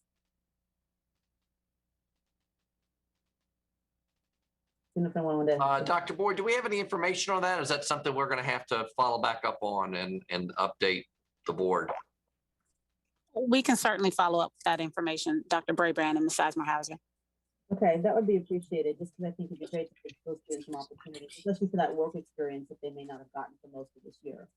I do know some internships and bridging seniors programs, internships are open in person, so there may be room for open internships or in-person work experience for those students as well. What's the concern for high school students who may need to recover more than 2 credits? I've heard some stories of some students getting multiple Fs, and I know right now our high school credit recovery is Yeah, and Ms. Sizemore-Heiser, it's a little hard to hear you. Occasionally, it feels like it goes a little in and out. I think you asked about accommodations for more than 2 Fs. And Dr. Presidio, could you talk a little bit about, I think we do have something in place where we've worked with the high school DSSs about that. Well, the summer opportunities, typically we've only had summer. Yeah, typically we've only had an opportunity for students to recover 1 credit based on the amount of seat time requirements that we have that students have to meet at the state level to be able to earn graduation credits. This year, the way we've structured the program, we've doubled that opportunity to 2 credits, and students that have additional credits that they need to recover, there's a couple different things that they can do. Obviously, one being repeat the course the following school year. There's some additional opportunities for students to take things next school year through our online campus that they can use for credit replacement. And then depending on the course, there are some opportunities within our high schools to do some credit recovery within some of our high schools as well. So it really kind of depends on the course that they're in. But we do have a variety of different opportunities for those students who need to recover more than 2 credits. Great. One other question about summer. I know that our summer program is 10 times larger and staffing is a concern. So I do very much understand some of these challenges. But one of the questions that I have some concerns about is math programming at our secondary level. Some of these classes build on each other. And the only thing we're offering is credit recovery for Fs and no grade. But for a student who may have been in Algebra 1 or Algebra 2 and need that sort of basis of knowledge, is there any opportunity outside of aid for those programs? Well, again, it's going to depend on the student's situation, but if a student wanted to repeat a class that they had earned a passing grade in, not an F or a no mark, we do have some opportunities again for students through online campus. Virtual Virginia has some summer opportunities. There are other institutions that have some of those opportunities as well. If the student feels like they can repeat that class that they had earned a passing grade in. I would just recommend looking at some scholarships, perhaps to help with some of the costs of those for some of our students, in addition to additional scholarships for IFTA and arts programming. I would just put that plug out there, and I'll take my go back for Paul. Thank you. All right, I've added you to the list. I have Ms. Pekurski, followed by Ms. Omesh. All right, thank you. First, I just want to start by really thanking everyone. I know the push to dial up from 2 to 4 people in person has been a lot of work, has really required people to be creative and think outside the box. And it's been difficult. And I know some of us on this board have pushed to make sure that we could get that done for kids. And I really think it makes a difference for our students and our families. So I did just want to say that I've had a lot of parents reach out to me who are very thankful, and their kids are extremely happy and things are going very well. So just wanted to start out by putting that out there. Thank you. Yeah, thank you. One of the things I would like to talk about is, while we talk about the community outreach, I think there's also going to be, to our families, there's also going to be students who are going to be coming into school and maybe bringing some anxiety. So I really hope that's something that we're going to be cognizant about. Maybe, I don't know, maybe we could have like welcoming days before, just to be very aware that some of our students do have increased anxiety over that. I am concerned about the summer school staffing. This was something I did bring up a couple of months ago. And I guess my question is, what are we thinking in terms of, are we confident we're going to be able to staff it in the current model? And for middle and high school, I noticed on the slides it says central pool. Are we not doing site-based staffing? Yeah, so let me Sloan, do you want to let me answer the first question. I think this is a historic moment. I can't, in my head sometimes, every time we have these meetings, we're in the middle of a 100-year moment. And overall, I appreciate the comments that have been said. We really have worked, I think, very hard under super challenging circumstances to try to serve our students and this community while working with our staff and working collaboratively. So thank you, Ms. Pekarsky, for that. And, you know, I know you just asked me, and because I said that, I can't remember the question you just asked. So I'm going to let Sloan answer first, and then I'll come back to it. No problem. So the part of the question was, what do we mean when we say central hiring pool in the slides that we presented? And basically what that means is we are doing school-based hiring.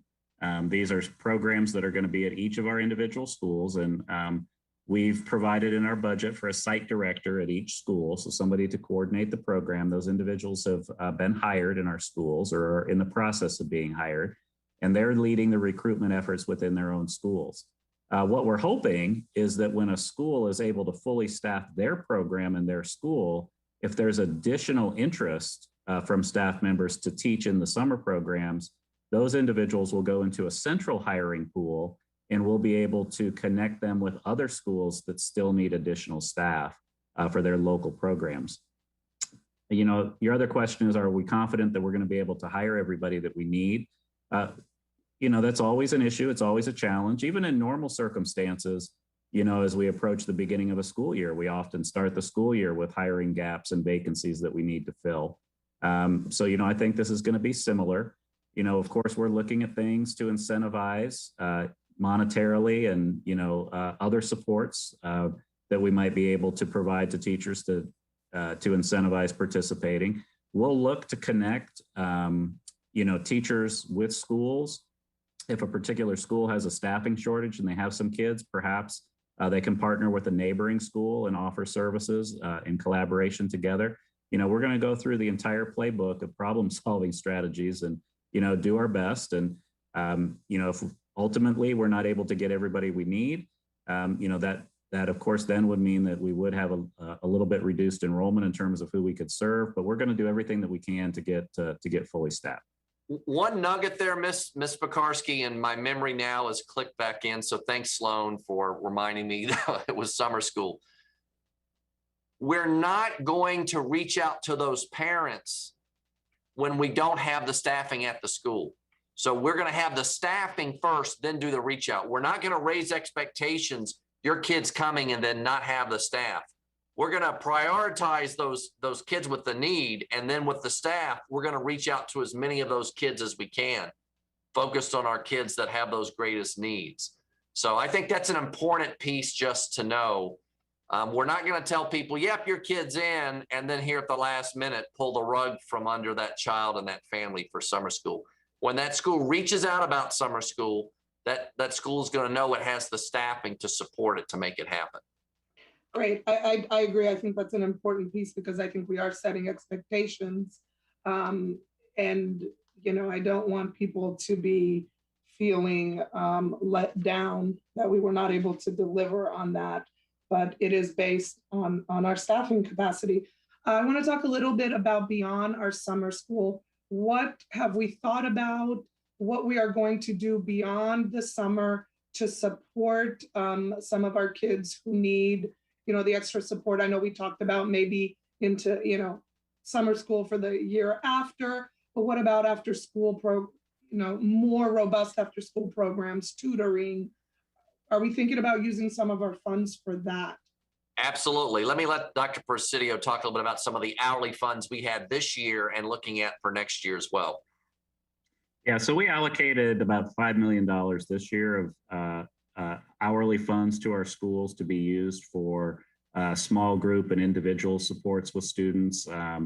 And schools have been using those throughout the year. They prioritized really working with students in an in-person environment as much as possible.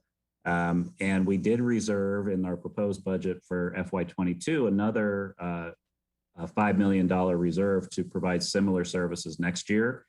So we do have a tutoring small group intervention model that we've developed this year with resources and supports that's part of the MTSS process. And we'll continue to refine that and improve it for next year to support schools and working with those students. So again, schools are finding different times of availability of when they do that work. Some of it's during the school day, some of it's before school, some of it's after school, as you mentioned. Yeah, I mean, I would love for us to be able to expand some of this after school, just because I know how packed our days are already. So something I want to bring up, parents have been very flexible this year with schedules, with school schedules. And I will bring it up on my go back. Thank you, Ms. Pekarsky. Well, I've added you to the list. Ms. Omation, then I'll take my turn. All right, thank you. And I'll say first, thank you to staff for everything we've pulled off so far. I think, in reviewing things with the region, school by school, it's really been helpful to see how our mitigation has been working and things have been implemented in a way that really has brought us more successes and enabled the possibilities here more than I had anticipated. So I want to make sure I give credit where it's due. I'm supportive of the idea of a sliding scale that Ms. Derenak-Koufax mentioned. I just wanted to kind of put a shout out to that and would love for us to look into the possibilities.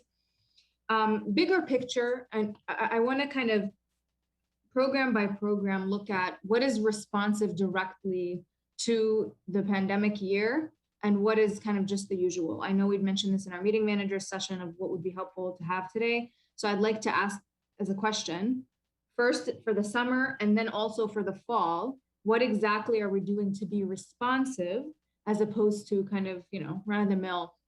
Obviously, Virtual Virginia is an exception. It's for this particular circumstance. But can we go through, please, the summer programming and just outlining exactly what is responsive to the pandemic as opposed to what we're already used to?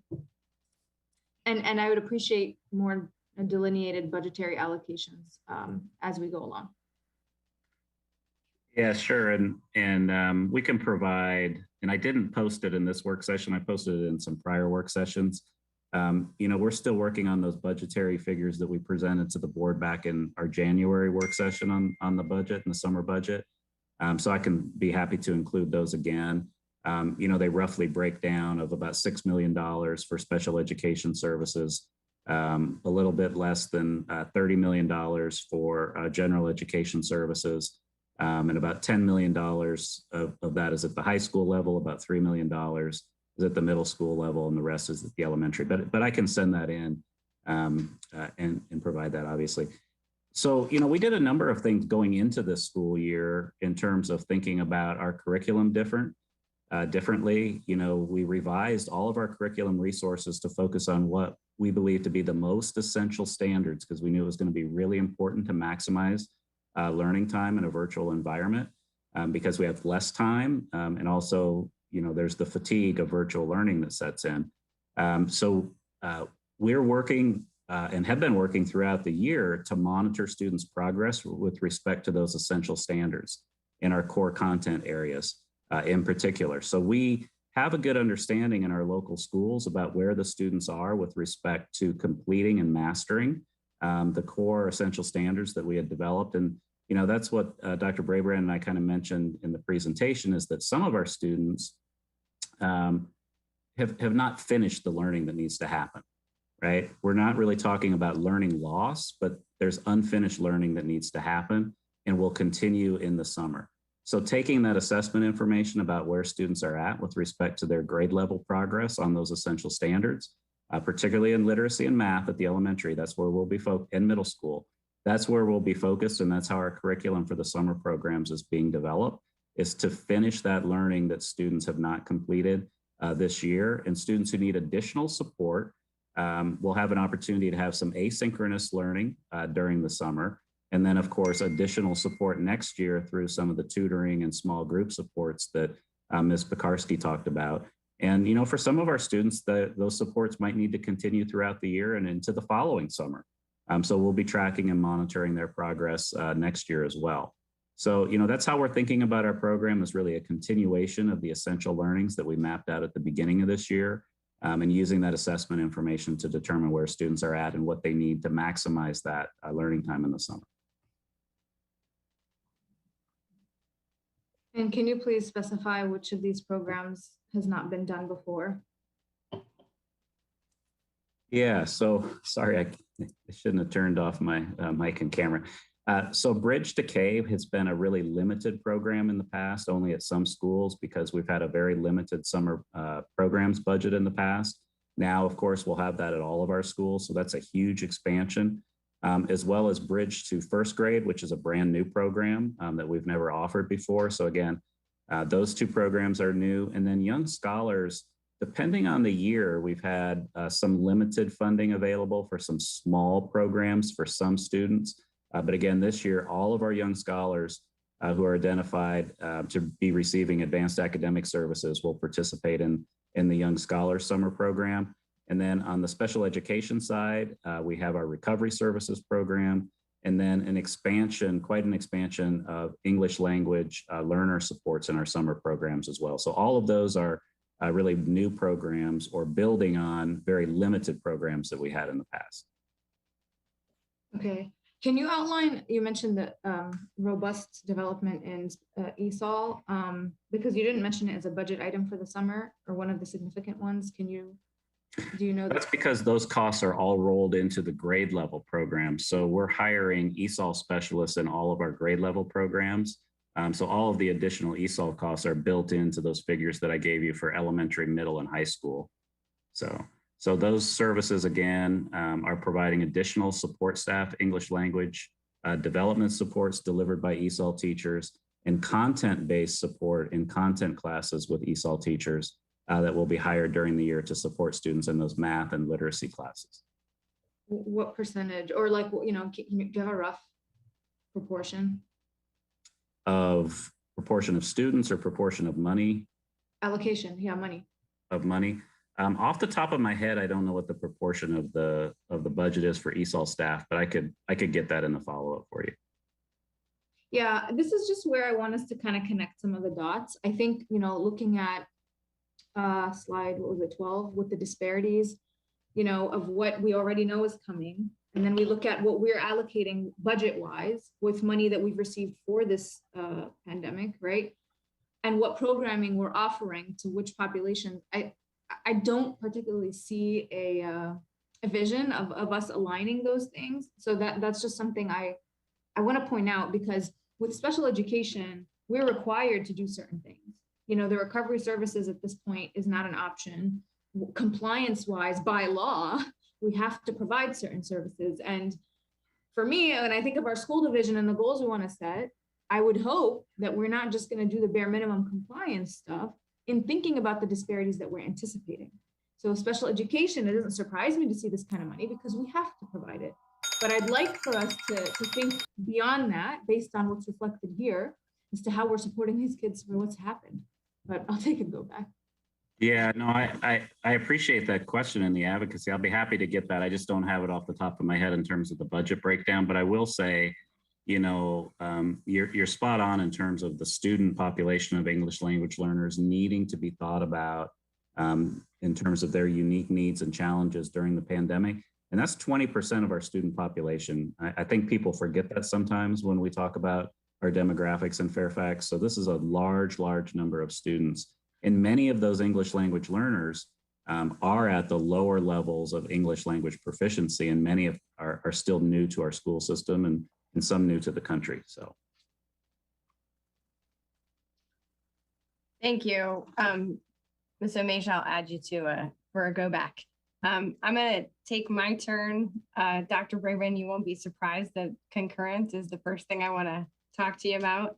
I'll say the teacher satisfaction survey, I've seen a few of those questions. And again, this is not going to be a larger discussion about some of my issues with how we do surveys, but the way that the questions were asked is not giving what I think your takeaway is. That is my opinion. That is what I've heard from teacher after teacher, that 75% satisfaction is not what they would glean from the way the answers are written.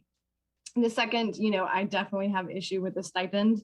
I'm going to argue with you as somebody who got to spend a fair amount of time in SPED classrooms that if we're going to start giving stipends for people who are working way, way over contract hours and spending their weekends, boy, I tell you, you'd have a lot of your SPED teachers line up asking where their stipend is. my question though to you is, I'm not a huge Virtual Virginia fan.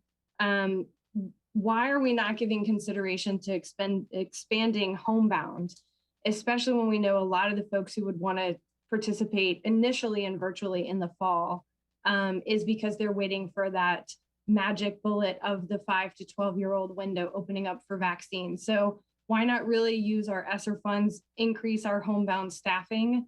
And we know that that's time limited instead of funneling a bunch of people to a year-long program. Yeah, I'm trying to think about who could best answer that homebound question. Well, if I could start, Dr. Brabrand, and then I'd like to invite Dr. Boyd and Mr. Greenfelder and others into the conversation as well.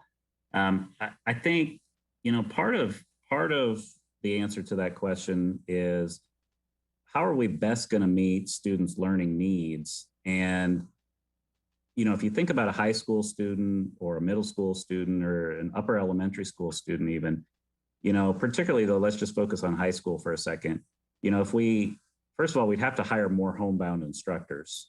And I do think that could be part of a challenge.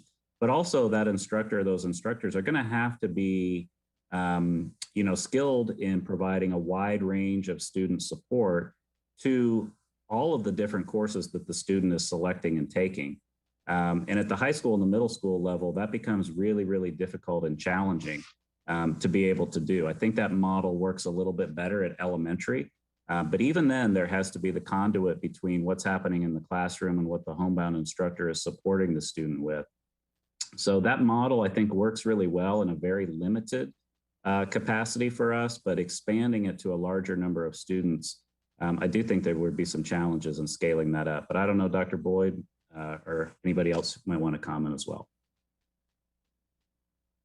I know Mr. Greenfelder too, it's been transitioned over, either Dr. Boyd or Mr. Greenfelder, if you want to make comments. I'll go ahead and start, and then if Michelle has some follow-up with her expertise. So a couple things about homebound that I think sometimes the language and when we talk about it gets confusing. Homebound students, the only way they're accepted, and this is through VDOE guidelines, is if it's predicted that they'll miss 20 days or more of school, and they have to provide medical documentation every 9 weeks to continue in homebound. So there are some really strict requirements for that, and I think that's an important differentiation of what we're looking for. And then our home-based students are our students that are most at risk and basically stay home and get all of their education through that model. So, and as Dr. Presidio said, we would have to expand our staffing model around that. But I think we probably need to find a better term to use as to how we would cover those students that are looking at a virtual option.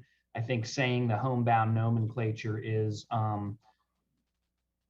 not necessarily as accurate as we could be, because that really is reserved for our students that have a very demonstrated medical need on a repeated basis to qualify for that. Right, but just to be devil's advocate, we said that was the criteria that we were going to use for folks to determine if they could participate in virtual, right? I mean, we literally used the term homebound. We said similar to, not exactly the same. So I think the truth is, as we do our communication plan, we're going to need to be able to tease out those that would qualify for the traditional homebound program with those that would qualify for whatever option that we have. And again, you now are one of multiple school board members sharing. I know we'll talk about it a little bit later. You said as the meeting manager, some feedback about the direction you want us to move forward in terms of our virtual option. So I appreciate that feedback. I do sense a consensus merging, but we'll save that for perhaps later at your direction.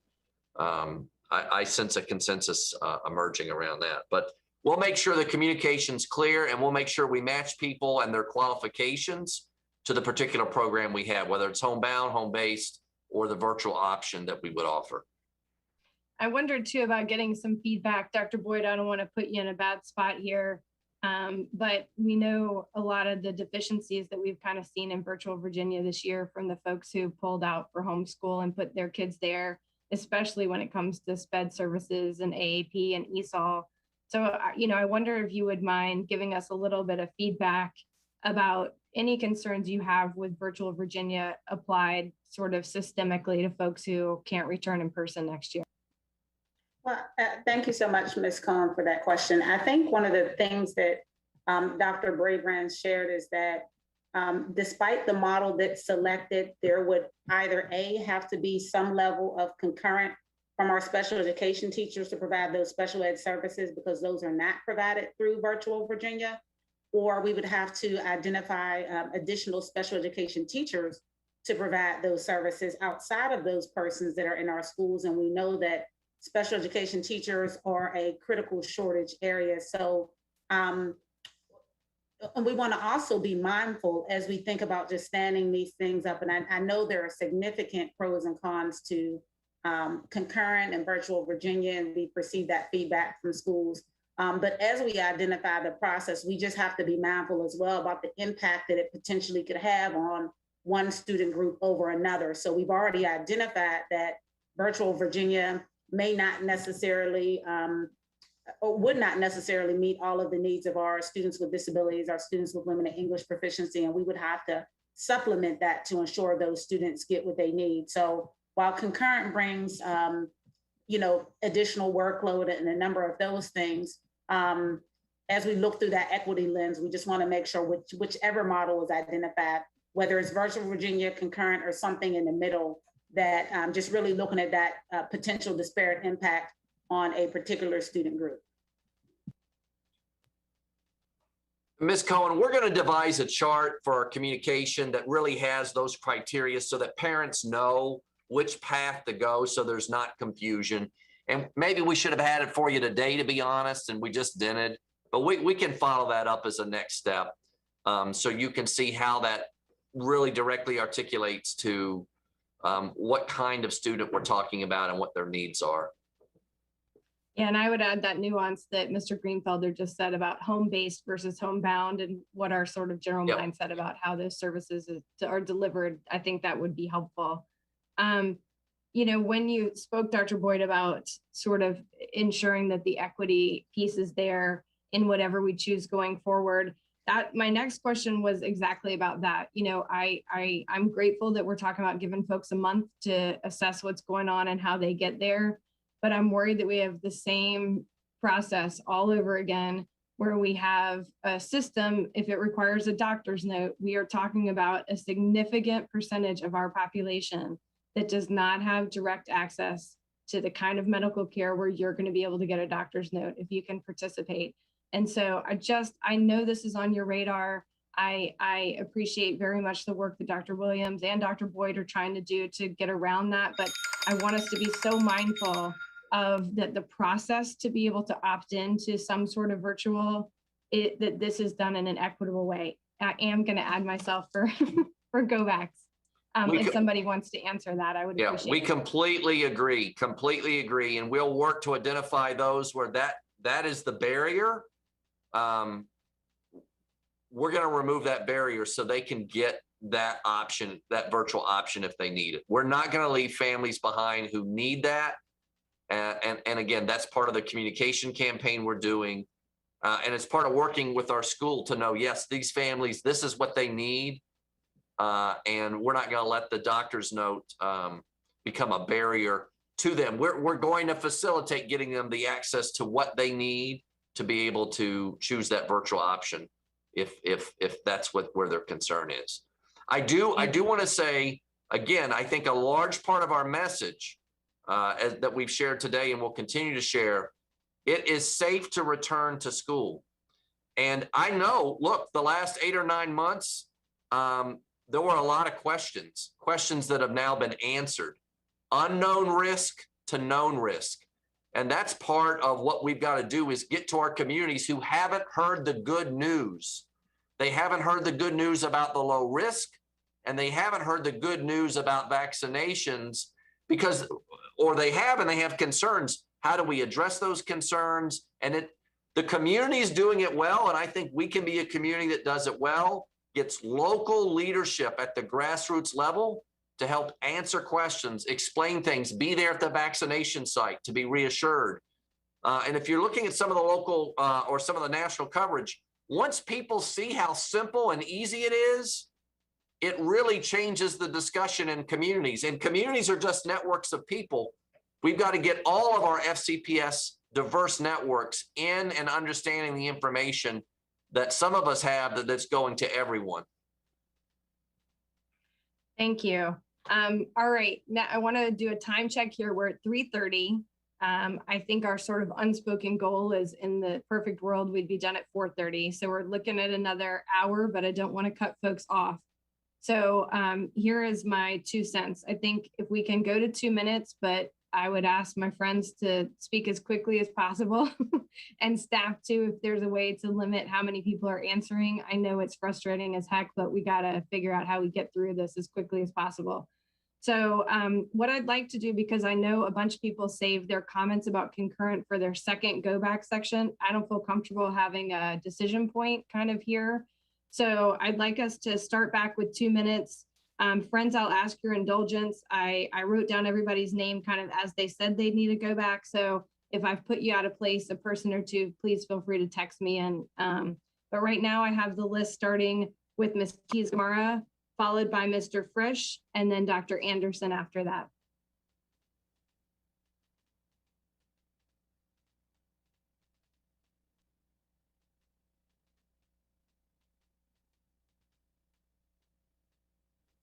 Are you watching my lips move? Yeah, I was just about to tell you. Yeah. Okay, so I actually am not going to take a lot of time. I was trying to listen. I, at this point, don't know Dr. Brabrand enough about Virtual Virginia to say that that should be the full option.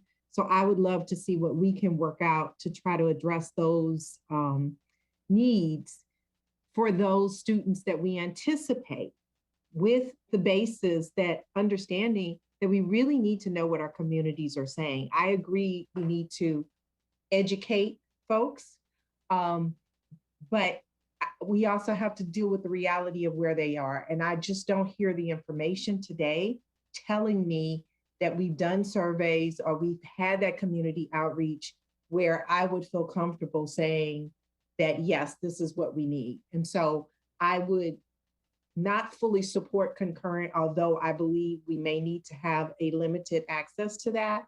I'd like to see more work, quite frankly, of having that 5-day, but what can we do to make sure that we're addressing the needs of our ESOL students, our SPED students, those folks that for those legitimate reasons that we have not identified in this conversation would not be willing to go back in person. And I'd like to hear more information on that, but I'm leaning away from Virtual Virginia, I think is how I can sum it up at this point. Thank you.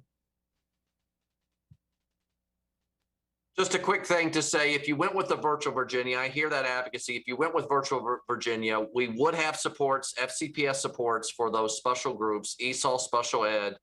And we said, if you go back to that slide, we would not rule out that there would be some unique cases where concurrent may need to happen to meet that kid's family needs, though we think the majority of those could be met through Virtual Virginia, of that portion that would choose to have virtual instruction. So I certainly hear your advocacy and feedback. I just wanted to mention those two pieces. So I appreciate your ability to give me the language gymnastics I just heard that basically says, if then we would do this. And what I'm saying is today, I don't have that information. So that's what makes me uncomfortable. Understood. Thank you.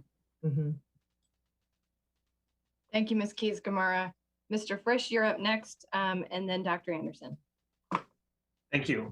Just to drill in a little bit more, and I'm going to make it quick because we have limited time, on Virtual Virginia. In our conversation previously, you indicated we would be doing supplemental work to fix the deficiencies around Virtual Virginia for certain communities. Can you talk a little bit more about that? And are there other things that we can do to supplement Virtual Virginia for families that don't fall into ESOL or IEP categories? Yeah, Dr. Presidio, can you share a little bit about the, some of those supports for ESOL special ed and maybe some other unique situations where we would need to come in and supplement Virtual Virginia for them, and where not, we can provide some additional information going forward if we need to. Yeah, I mean, we definitely will need to, you know, continue to develop out what that plan would look like and what that model would look like. And we need to work with our, you know, our principals, DSSs, obviously, to do that work, as well as our, you know, lead teachers. I think what we've been proposing to do with Virtual Virginia, though, is provide the special services, whether it's special education services, ESOL services, through our, you know, through our base schools. So whoever that student might have had as a case manager or, you know, as an ESOL teacher, that student would still access those services and supports from the base school. And obviously that would have to be done virtually. And depending on the number of students that particular teacher might have, you know, that teacher might have to use concurrent to be able to do that if they're working with a group of students and they have some of those students in person and some of them in a virtual space. And those are the challenges that we find ourselves in with scheduling all of this. And just to clarify further, one, people would have to sign up for the full year. And two, when you talk about supplementing Virtual Virginia, you're not talking about adding special things to Virtual Virginia, around Virtual Virginia. You're talking about for students who can't get what they need, period, out of Virtual Virginia. Yeah, I mean, that would largely be the model, is to, you know, basically complete the Virtual Virginia program based on the students' needs. So they would get their academic classes there, and they'd get their special program supports through the base schools. I think, and we're not doing a consensus yet, but I think you'll find that there is a broad consensus against continuing with concurrent, but there is probably a wide variety of opinions about what the path is aside from concurrent. And it's unfortunate that we're not going to have time to dig in any deeper about what options would be available on the table, knowing that y'all have studied this going back since November. You must have considered many different things, and unfortunately, we're just not availed of that thoughtful information. Right? We have option A, which stinks, or option B, which is a little better, but also kind of stinks. It'd be good to know, I liked some of what Ms. Cohen spoke about. I'm not ready to settle on anything other than concurrent's not the path. I do have one question, though, that I thought was interesting. For months, we were told that COVID testing in our schools was not the scientific best thing we could do, and B, that it would probably be counterproductive. We advocated anyways that we really wanted it. And now we're being told that we're going to be piloting. What changed? $250 million from the Biden administration to the Commonwealth of Virginia. Okay, well, that's... you like it. Candid. That's candid. The state has received $250 million, and we had conversations locally. We now have money from the state, and we intend to take that state money and be among the first in line to support health and safety of our students and staff. So, well, I don't think you're going to get any complaints from the board about wanting to do it, but I just want to make clear that the scientific consensus evolved independent of the money. Yeah, I hear you, and I hear you too, Mr. Frisch, Carl. I hear you too on the other. I mean, we did look through all the pros and cons, and maybe we should have brought all of that thinking out. Yes. Maybe we should have, but again, our best thinking was concurrent, and there's reasons for that because it's more work. Concurrent's the best, it's the hardest. That's the truth. It's the best, but it's the hardest. If we don't want it as hard, I think we need to just go with Virtual Virginia and then supplement that with the supports. And I think here's the thing, and you all can decide, it's workload, but we've got to begin communicating soon. We can't find ourselves late in the game messaging like we were last year in the summer. We need to tell folks what we're doing, how we're doing it, and let them have the information and then make choices. So we're prepared as school ends, and we're not busy trying to do it when, we're back in August in the back to school mode. That's the tension, but I'm sure we'll figure a way out of that as we have other things. All right, we're going to move on to Dr. Anderson. If we have other time, I'll be happy to add you back there. After Dr. Anderson, we have Ms. McLaughlin on deck. All right, I'll try to be quick. One of the things you talked about, Dr. Braybrand, is in person is best, and I think we've all agreed to that, and we need to raise confidence of our families. Can you talk to me in terms of what work could be done with our teacher association so we can be arm in arm with that message?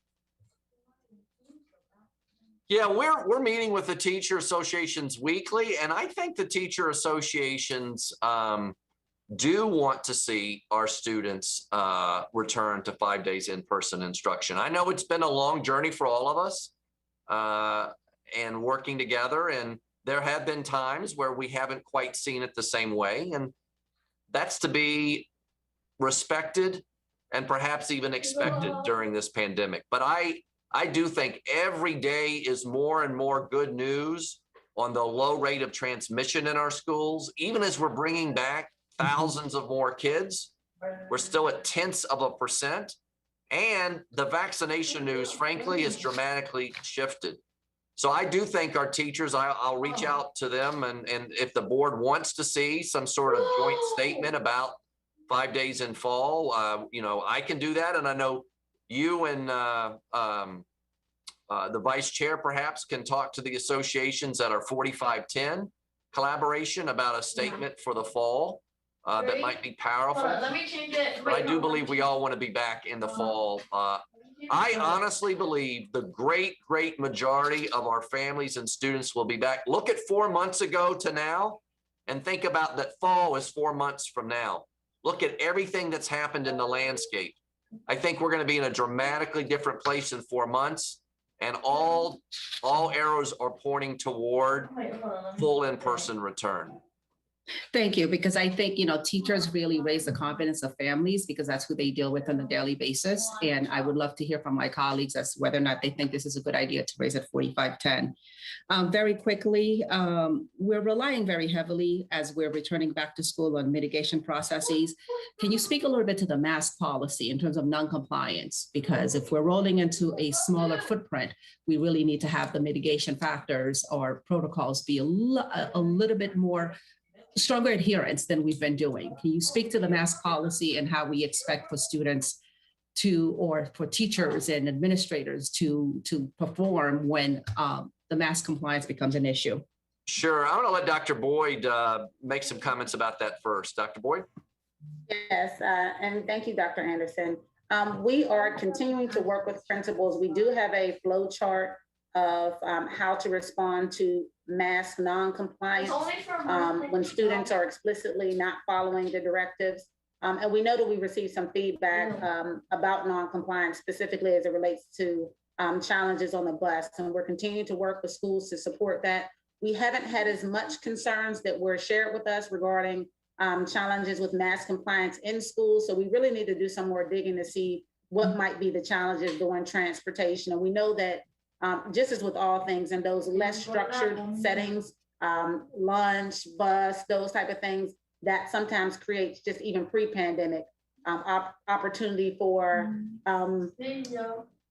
less compliance with expectations sometimes. So we probably need to revisit specifically around what that looks like and how we can reinforce those expectations for transportation. And we can provide some additional information to you. Absolutely. I think on the bus, the expectation is mask compliance. And I'm sorry, I didn't mean to cut over you. No, I just wanted to stress that I think we need some stronger guidance on the bus and then special needs classes where there is not a medical exemption to the mask. I'm trying to maximize my time here. On page 4 of the report you provided, you talked about reverting back to more stringent operations if there were to be an outbreak. Is that going to be a gradual regression? Are we talking from 6 feet to 3 feet, from 4 days or 5 days to 2 days? Can you give a little bit of specificity, please? Certainly. So first, I would like to say that we're optimistic that we would not experience that level of outbreak to require us to shift just based on our trend data since we've reopened schools. But we would certainly need to make sure that we communicated that to families in a time for families to be able to adjust. So we can provide detailed information for you forthcoming about what those numbers of days would be, but we know that we wouldn't be able to flip on a dime, understanding that depending upon the impact, even with some of our middle school and high school students, some of them still require supervision if parents and families are at work. And so we would need to provide some notice with that regard. Okay, thank you. Next piece on page 9, Dr. Brabrand, you talked about the sunsetting of COVID-related leave. Can you be more specific in terms of what that means? Sure. Mr. McDonald, can you respond to that question? Absolutely. So during the current school year, we offered staff an option to take a leave of absence under the premise that they were accessing that leave due to COVID pandemic related reasons. And so that additional leave option was built in for this current school year only. And that is due to sunset at the end of this year.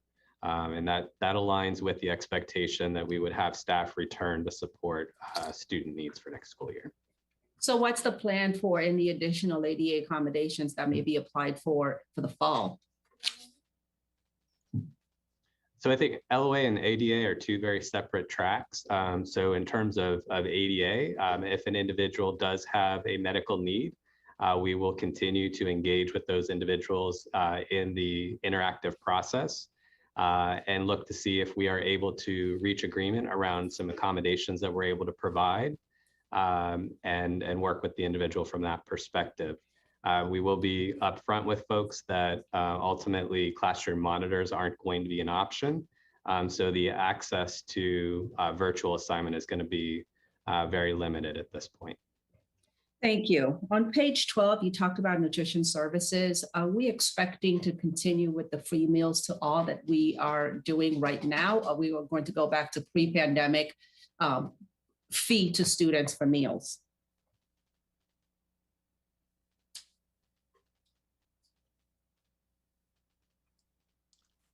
Well, the latest information that we got from the state was that as of the first day of school in August or September, we would go back to the normal breakfast and lunch program.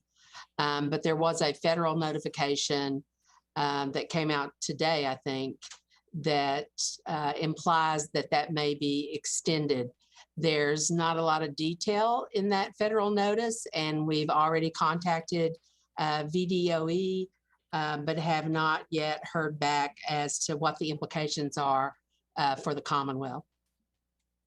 Thank you. I'd like some more information about that because we know some of our families have kind of fallen into the cusp and those meals may be an issue. I do know we need to do some more awareness and completing out those forms. Try to get a lot in. Summer sack. You packed it in there. We will I'll add you to the next round if we get there, and if not, maybe somebody will pick up your question. Next we have Ms. McLaughlin, followed by Ms. Darnett Kovacs. I realize that there's so much to discuss in such a short period of time, but Dr. Brabrand, I do want to kind of go where Mr. Frisch was in on this. We are a public school system and we deliver in-person instruction. To your point, we're returning to pre-pandemic operations. We need our families to understand that. We will continue to have robust home-based instruction for students with health conditions, just like we did pre-pandemic, and that does include virtual attendance. I will again urge you and your team to talk about the continuation of using the word concurrent is a word that we, and a terminology and a delivery model for COVID. We are coming out of COVID.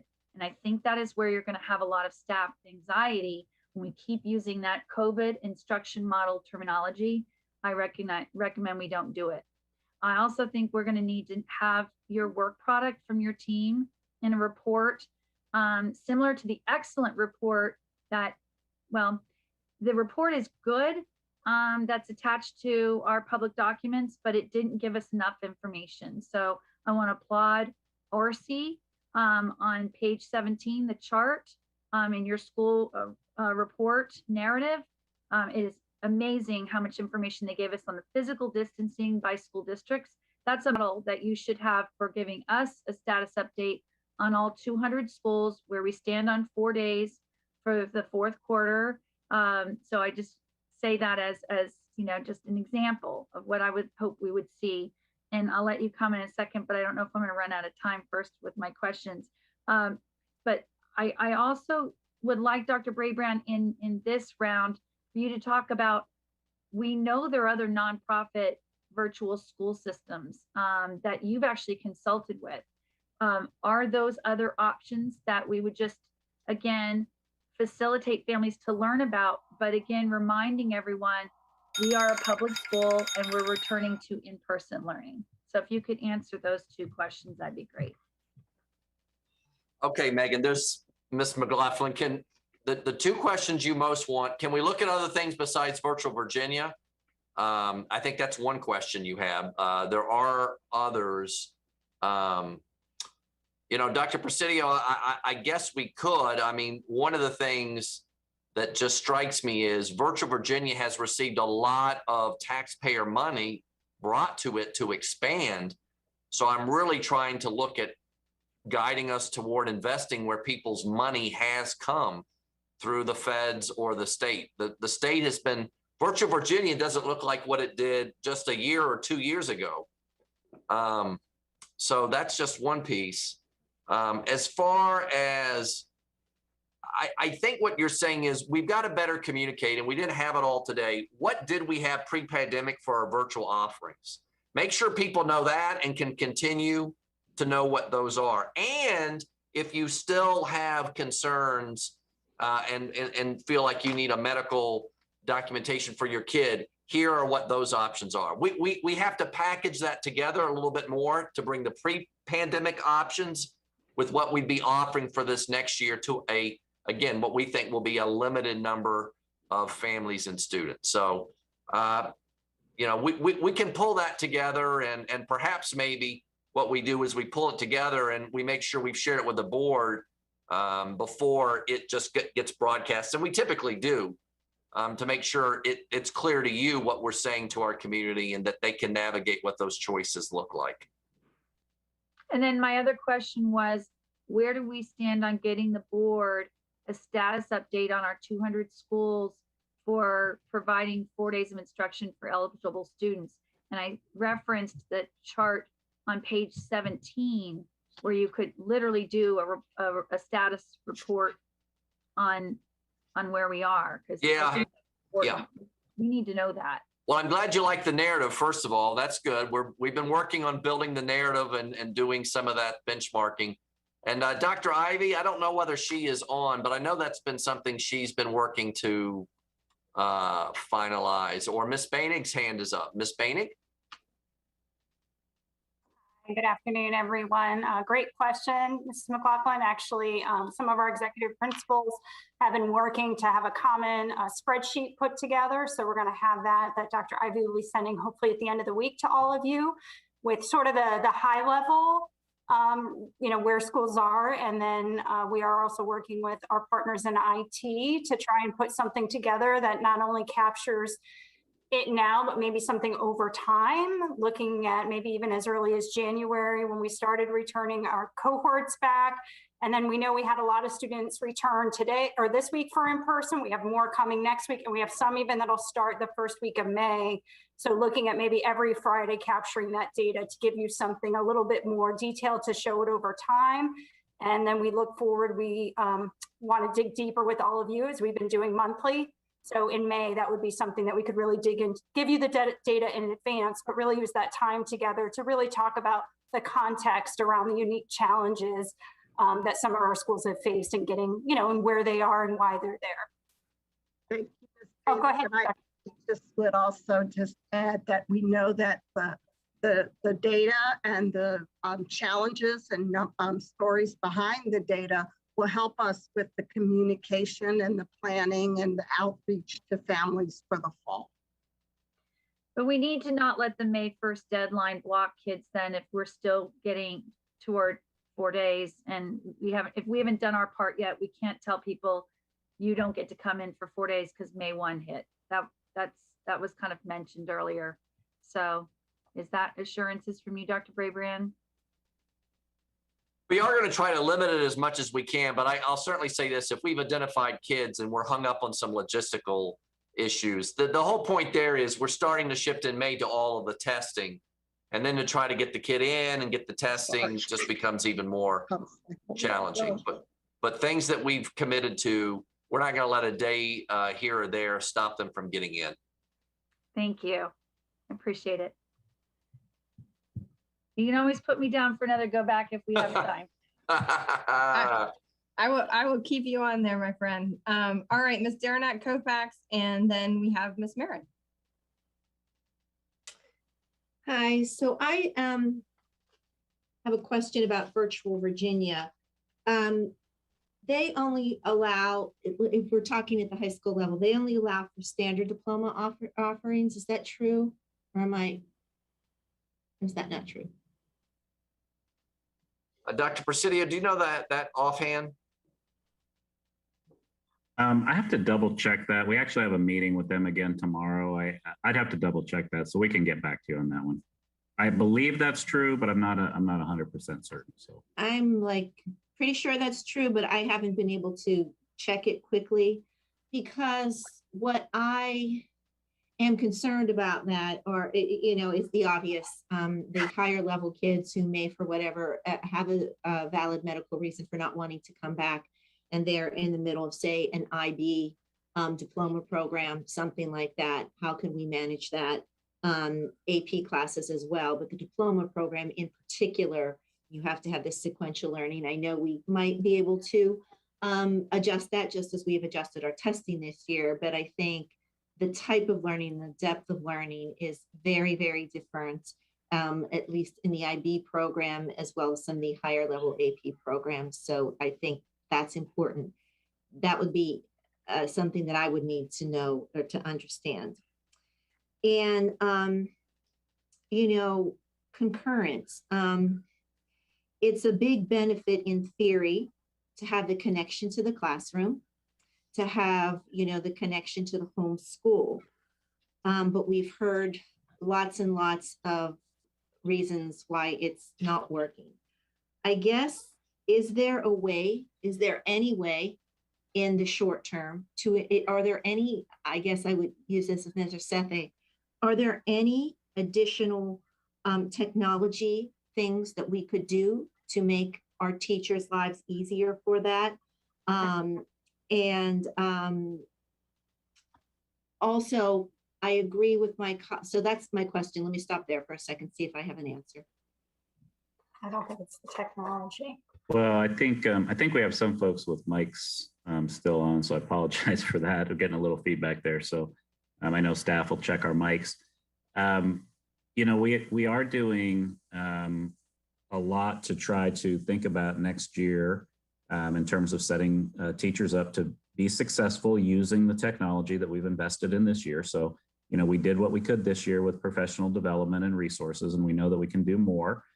So we will be working on that. And, if we were to use concurrent next year, even if it's in limited circumstances, we'll have the opportunity to provide more professional development for teachers in terms of some of the management issues that are challenges. There's no question.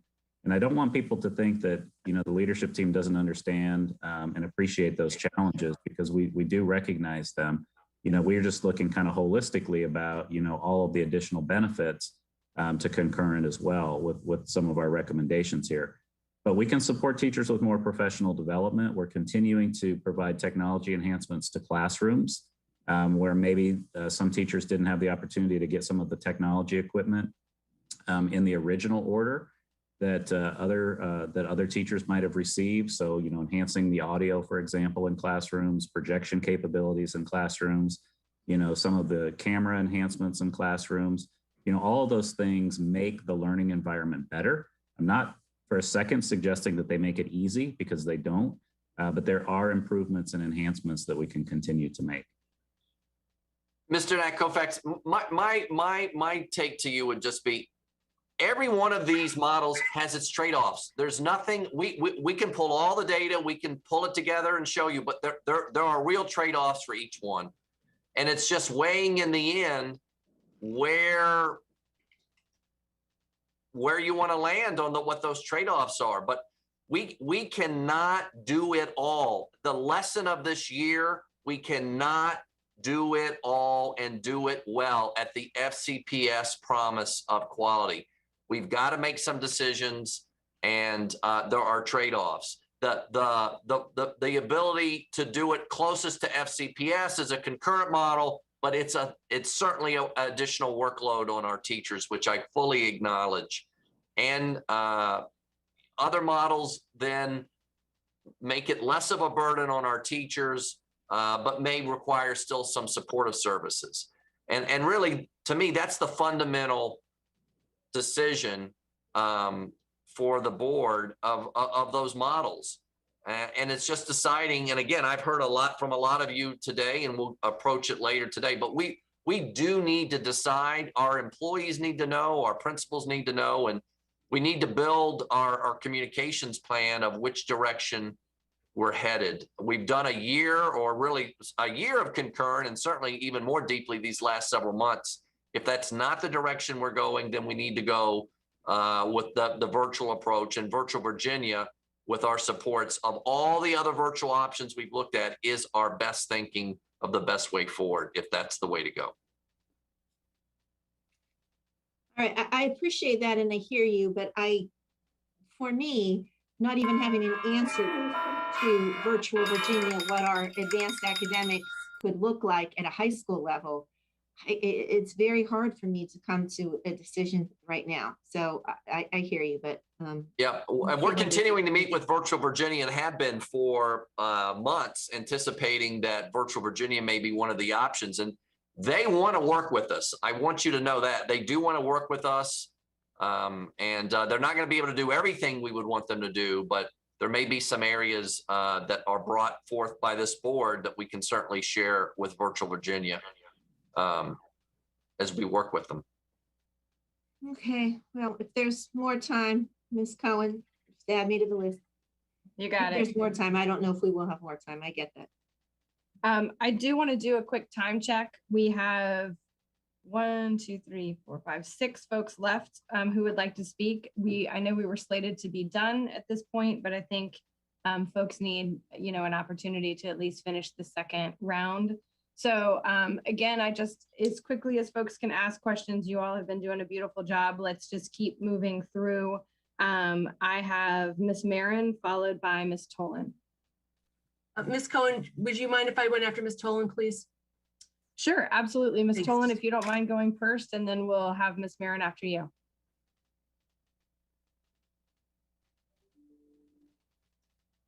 Hey, first, I do want to thank our principals and our teachers for all the work that they've done to put everyone, or as many of our families as possible, in 4 days. As one of those board members that was pushing behind the scenes for that to happen, I feel like I really need to get that thank you out there. I also want to thank my regional assistant superintendents for keeping me apprised almost daily on what was happening in my schools as far as being able to get people in. So I'm excited to hear that we'll be able to see the data from across the whole school district on that. So thank you, thank you. I want to talk a little bit about the fall, and I wanted to ask if there's any thought to working with our teachers, having them trained and just more cognizant of, as kids are coming in and, having gone through what they've been through this year, focusing on relationship building, physical and social well-being toward the beginning of the year, and techniques just to re-engage students to learning in person. I don't know, Sloan, if you can talk about that at all, if that's something that we're looking at for summer professional development. Well, like always, challenges, there's so much professional development that we want to do in such a limited amount of time. But I will say, I think we do want to do some of what you're talking about. And actually, we developed a lot of resources and materials to use as we made the transition back to in-person learning this school year. So those materials and resources will still be available, and they include professional development.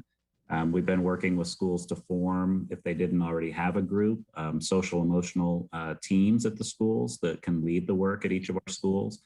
Many schools already had something, or it might have been part of the MTSS team or something else.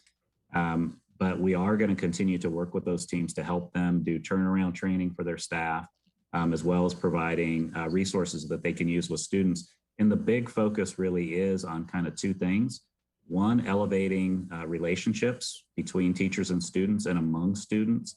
And two, elevating student voice to really hear how students are doing, what their experiences are, how they're feeling about things, so that we can be responsive to those needs and not making assumptions about what those needs might be at any particular point in time. So we have started that work and we'll continue it next year. Yeah, and I'm really excited to have you have brought up student voice. I'll be back in touch with you on that. I have some students that have come forward that would like to work on that. So I'll follow up with you on that. One thing I will put in the next steps is I really want to see perhaps a survey of schools back to sort of the outdoor spaces to make sure that schools have the spaces that they need for social distancing in the fall, especially for those, you know, lunch times or music or special situations where we need to have more space. And just to be able to get our kids outside as much as possible after we're coming off of a year where they've been spending far too much time just sitting in front of a screen. Absolutely. And you know, some of our yikes. I was going to ask about the summer workbooks. Anyway, summer workbooks. I read in the reports that there was going to be summer workbooks. Real quickly, we've got hard copy materials that we'll distribute to all families this summer in our elementary and middle school grades, as well as continuing to have digital learning materials that families can access to continue to work on literacy and math this year, just like we did last year. So we're planning to do similar supports and resources as we did last year. Thank you. Thank you, Ms. Tolan, for sneaking that one in there. Next, we'll go to Ms. Marin, and then I have Ms. Sizemore-Heiser.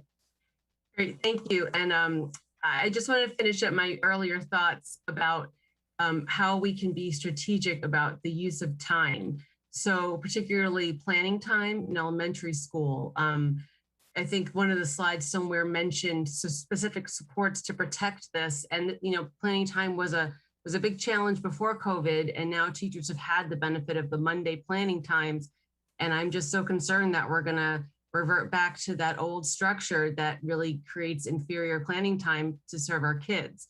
Similarly with SAC, I saw in the presentation and I heard, you know, that we're gonna go back to the way it used to be. And the way it used to be was a 2-year plus waiting list.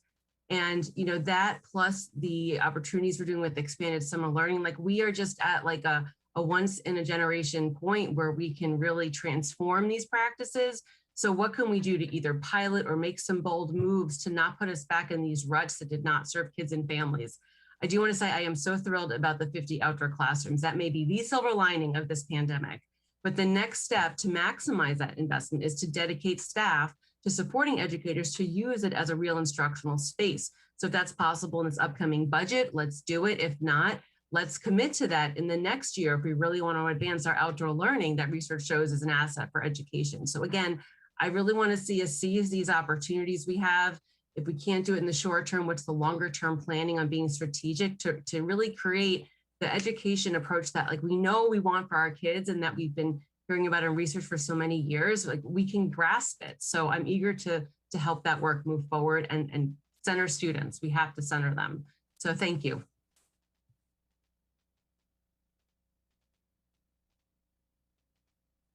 Thank you, Ms. Marin.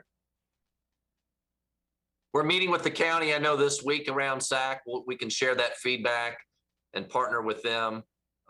We know there's some ideas even about more creative use of facility space with SAC, let alone the wait list and how it's done. But I do think it's how do we continue this innovation out of this pandemic? We've innovated a lot. I want to say to you, I believe we've innovated a lot. And how do we keep that going? And it's just part of how we do business in FCPS. And I think we're all aware that your point is right on, that we've got to keep the strategic approach, not just for the next month or two, but next year and in planning for the year or two ahead. And we're certainly, again, once we have once you create the infrastructure of these outdoor learning classrooms, how do we staff it? One other quick thing, the planning time was an issue beforehand. We went to full day Mondays with more instructional time. We left some of the planning time, I think, hanging, frankly, with the tight budgets that existed after Dr. Garza did implement it. And we need to look at whether we can do some more targeted support for planning time, especially at elementary where it's most acute. So we'll be looking at that. Thank you. And I'll just add, as a board, I hope we can look at, prioritizing that strategic planning time with the superintendent and staff. We've talked about it and how we want to line up our goals and outcomes. I mean, this is really something that we could do, clear the decks of other things and prioritize. So I hope we can do that as a board. Well, I can share with you, we're working on finalizing our equity action plan, and we're talking about getting down to single-digit priorities. I mean, we had 48 things in the original strategic plan. I tried to focus on that down to a narrow number. I think it was 16, but it was still 40 metrics. This board empowered us to go even more narrow with a greater equity focus, and that's what we're in the middle of working on to get in front of you very soon, certainly before we start the year. Much more narrow focus, like that K-3 focus on literacy. For example, one of the things, we need to double down on a few things instead of being too spread apart on many things and not doing it well enough for the board or the community satisfaction. Okay, thank you. Thank you. Sorry, no, go ahead. That's great. Right after you is Ms. Pekarsky. So jump in, don't wait for me. Sorry, I was just trying to be streamlining this.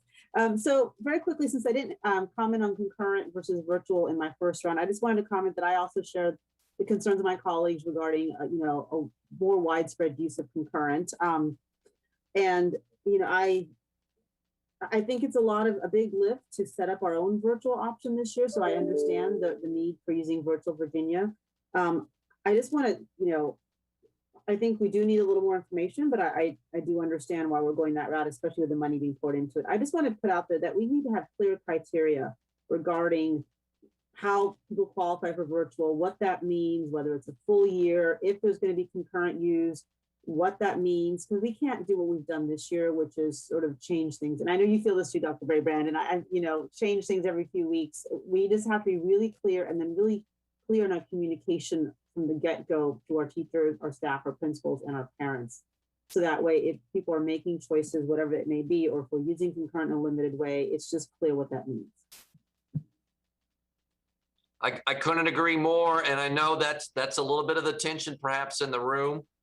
But we've got to take a model, explain it, and move forward. And if concurrent is off the table, we need to say so now, again, with very narrow exceptions as we're dealing with going to the Virtual Virginia platform. But we do need to go ahead and get the clarity. Waiting till June is our next return to school work session. And I believe that's far too late to be communicating with our families and our staff.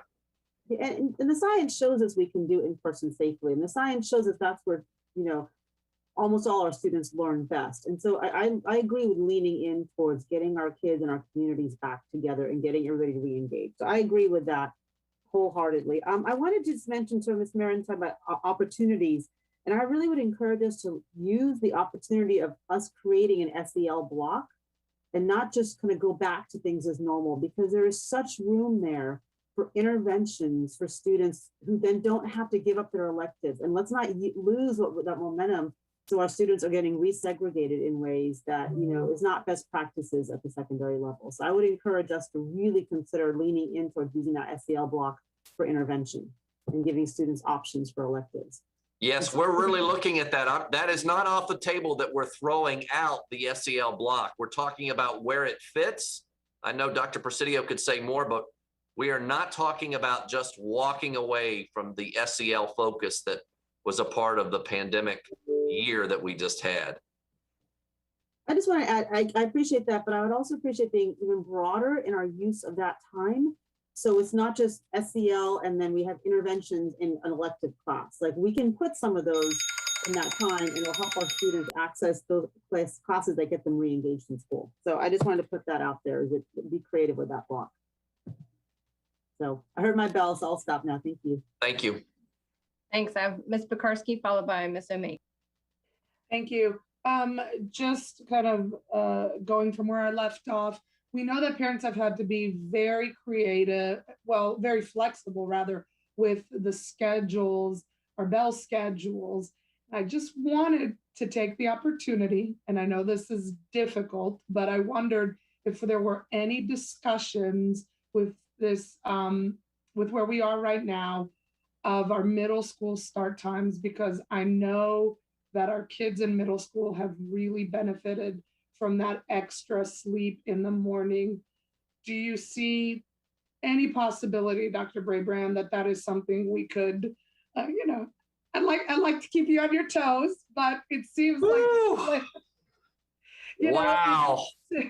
Wow.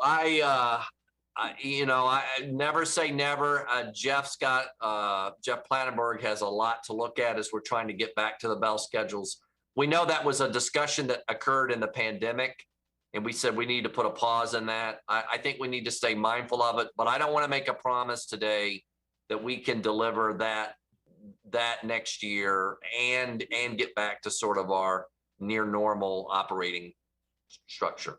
I'm not looking for a promise, but I am looking for a commitment that we will consider this. I mean, our parents have had to be flexible with schedules this year. People have made it work.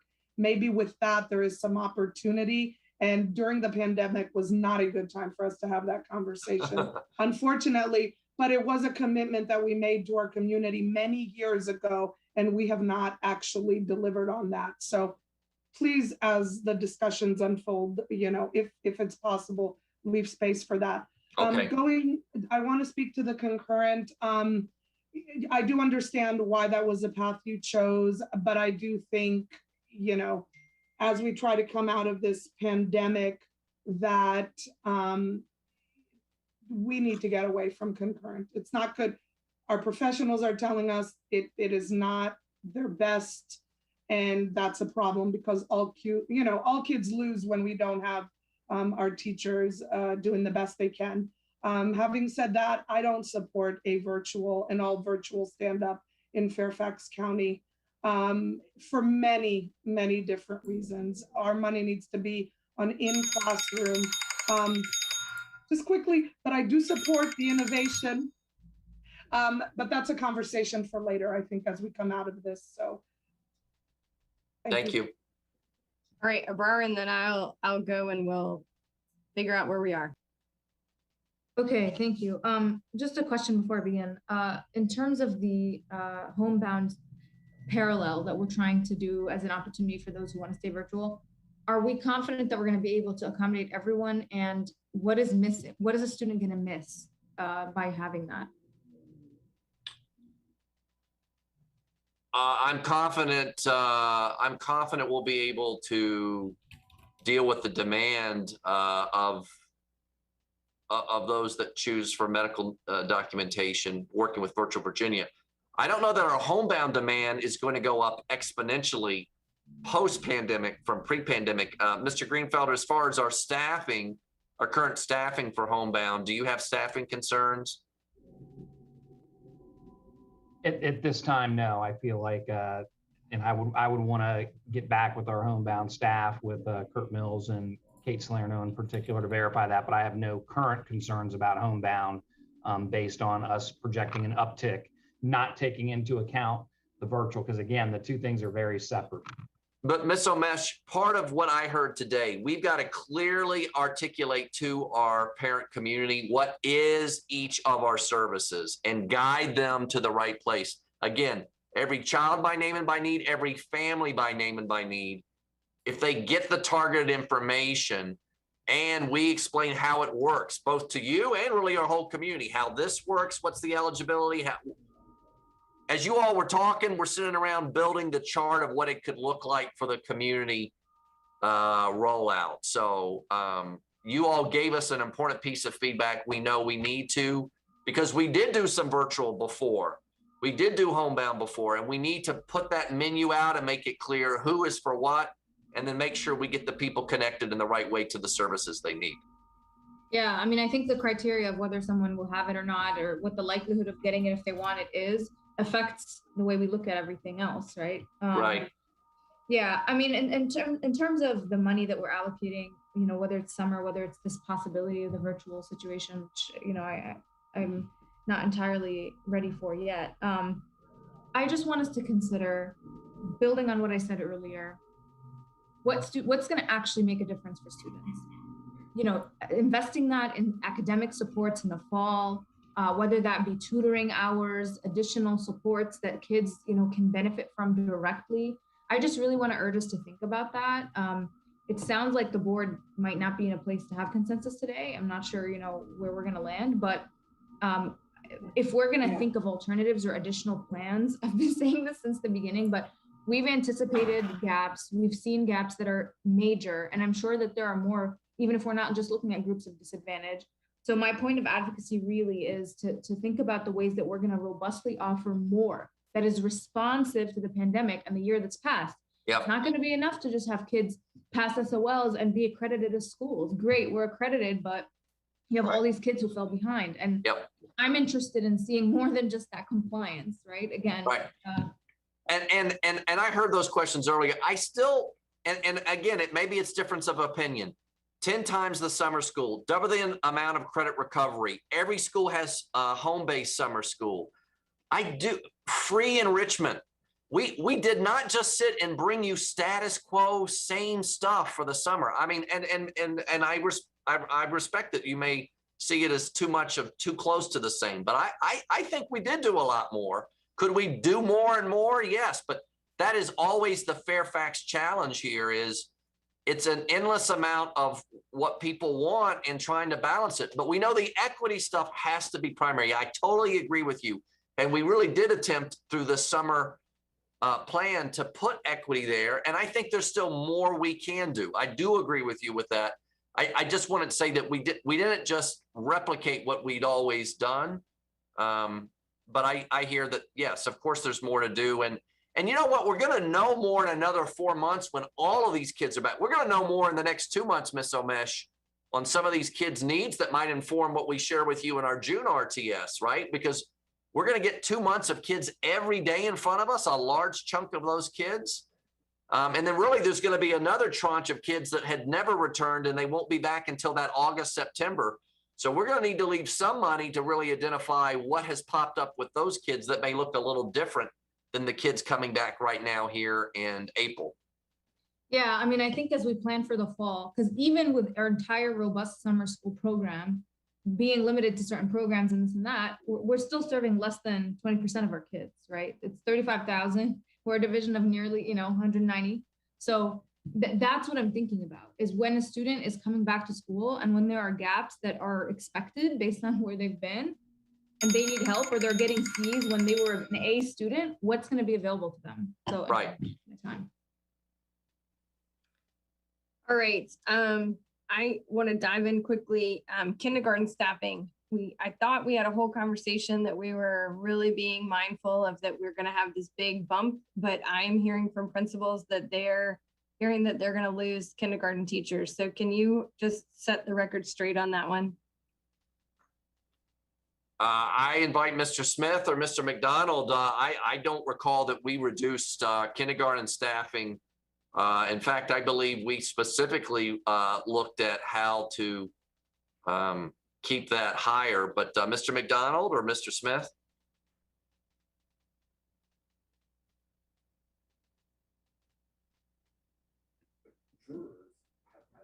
So thank you, Dr. Brabrand. So ultimately, we did look at kindergarten staffing as a whole and try and maintain where we could. There may be some schools where there's an indication that birth rates may be influencing the allocation.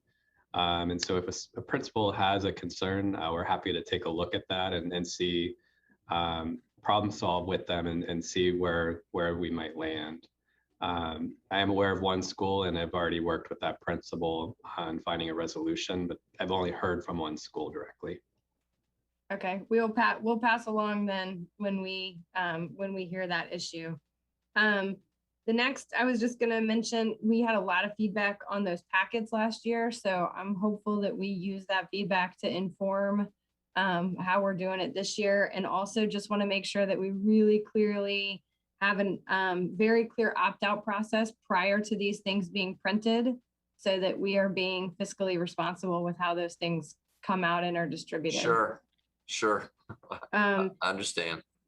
My last is just, I'm not trying to tangle with you here, but a couple times you said that concurrent is best going forward. And I think we just have to be careful because the conversation today has said concurrent is hard for our teachers, harder for our staff, but it is best going forward. And, I think there are many of us who would argue that with you pretty significantly here, watching even our own kids in our house who are virtual kids go into now concurrent classrooms. I don't know that there's a person on this call who would say that it's best educational practices. I recognize that situation is different, but I just want to be careful that we're not continuing the narrative that concurrent is the best practice. I understand maybe practicable, which is maybe what you mean here. Right. But I just want to be careful with that. No, I appreciate that. I should clarify my language to say it's our recommendation of how to continue virtually of those options. But again, I do want to say, and I feel I did today in this presentation, bring an alternative based on feedback from hearing what our teachers and principals said, some in the community. And so again, I did try to bring that option and lift up the benefits and challenges, which we've had a wide-ranging discussion about. But the best instruction is in-person instruction 5 days a week in the school all day, supplemented with technology in that classroom. That's the best instruction. Everything else is a order of magnitude different from there. But I appreciate that. That's helpful feedback. Yeah, our tech overwhelm here may lead us to a generation of Luddites probably who are anti-tech. But the last I just wanted to say about concurrent, I think, for me, one of my biggest concerns, a big pushback has been the idea of signing up for a year for Virtual Virginia if we're talking about vaccines. So I would just encourage when you're looking at your flow chart of making sure that you're delineating, if it's just people holding out for a vaccine, what is the pathway that is best for them? That would be helpful. Okay. All right, I'm gonna we're at 4:26 here, and I do want to be mindful that we have a pretty significant decision coming out at 4:30 that's going to shape the way a lot of us sort of feel about the world, generally speaking. So I want to be sensitive to that as well. What I'm hearing is I'm hearing a pretty broad consensus, Dr. Brabrand. I want you to weigh in here that this board is not thrilled with concurrent, but is certainly feeling some real hesitation about putting their names on the line of Virtual Virginia. So I'm putting it in your corner about what you see as the path forward at this moment. How do you want us to handle this? Yeah, well, I definitely feel, again, and listening, writing down names, just being honest, that there is consensus that concurrent is not the model you want me to use going forward. I think, as I shared, the alternative is Virtual Virginia. There were some questions, the ability to better talk about what we already had in addition to that, the supplements.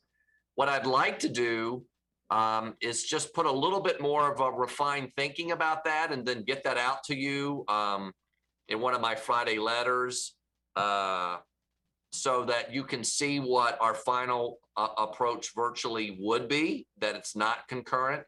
Or again, as I said, even with Virtual Virginia, it might be in a very, very rare case, and make sure the board will support that as we move forward, because we really do, in 2 weeks, need to start to communicate to our community, and we can try to put together the finer points over the next week or so of how that virtual approach is. But Virtual Virginia would be a significant part of what the offering would be. I'm not going to rule out that there may be other little pieces we could add, including, of course, our pre-pandemic work, but I don't want to overpromise either. But I would make it and present it more clearly so you could see how we're communicating it to parents, some of the feedback all of you shared about how and being specific, and share that with you and then get any final feedback before moving forward. Ms. McLaughlin, I see you've got your hand up. Yeah, I just have a definition clarification because if board members are confused, the public's going to be confused along with our employees. So concurrent is an instruction model we used during COVID. So Dr. Brabrand, if we're recognizing that we will have health services like homebound services, why does your team and you particular keep using concurrent when that was a delivery model for the pandemic? It's not a delivery model we're going to do. We can still have virtual attendance and homebound services.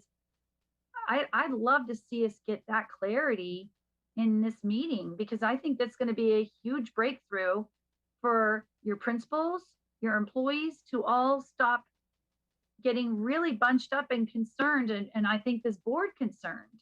We're not talking about continuing concurrent learning. We're talking about returning to 5 days, and you've got homebound instruction that includes virtual attendance where appropriate. Everything else will help families find a virtual option if they don't want to come back or they don't feel it's safe for their child to come back. How can we put a fine point on this? I mean, we're not doing concurrent. No, we have no plans to do concurrent next year. I just want to be sure. I think it's a little bit like Melanie Marin said. It's defining the terms, and that's what we need to do for the communication. I'm quarantined for 2 weeks. Can I use my computer to pop in and watch the class? Uh-oh, that's concurrent instruction. We can't do it, right? No, that's the point, Dr. Brabrand. That's virtual attendance. No, I know. I know. That's why I'm saying we just need to put out in our communication what it is and what it isn't, and then everybody's on the same page. That's the problem, I think, that you've articulated. People see some things. We have some of our special ed kids actually have robots in schools. The robot watches for the kid. You could argue that's concurrent instruction, but wait a second, that's a pre-pandemic service. Virtual attendance. Virtual attendance. You're going to help us with the glossary, Ms. McLaughlin. But seriously, what I'm saying is we'll get those definitions clear and tight. We'll share them with you before we communicate it out to the community. But concurrent in a widespread, wide-scale use, we would not be part of our plan for our school year next year. That's what I hear consensus from the board today, and I'm prepared to move away from that as the recommendation and work with staff on homebound, home-based, previous virtual experiences, and virtual Virginia supplemented with some FCPS services. And again, to share that menu and the appropriate audiences and share that with you before it goes out, of course, to the entire community. And Madam Chair, can we maybe think about an update in May? I don't know why we're not getting, like, why would we go 2 months from now before we would convene with the superintendent and the board on this? Because I think that's a surprise to me. I was expecting month by month till we get everything ironed out. Yeah, please, Dr. Anderson, feel free to weigh in. Thank you. I think that was the original plan. And then as things evolved, we moved away from that because we thought there may not have been enough information, but we could certainly take a look at that again. Because I think this piece may not even be a May discussion, because we want to be as timely as possible with this part so that we can have the parent communication and then get the information so we could plan. So I see a sense of urgency around this to come back a little bit sooner than even May. Well, unfortunately, we are April 20th. So I'm mindful that even if we're just in the first week of May, I think our families would be good with that and our staff. Yeah. We can certainly take a look at that at Chairs tomorrow. That's the answer for this afternoon. Okay. And listen, here's the nugget. I'm not going to go off and do something and not let this board know what it is without you understanding, hey, it's clear to you because it needs to be clear to you, or it's not going to be clear to the community. I got that. That message is received. And the message is received widespread concurrent as we knew it this year. will not be a part of our menu of offerings for next year. That message is received. And Ms. Darnett Kopak has her hand up too. And then I want us to be able to move out of this.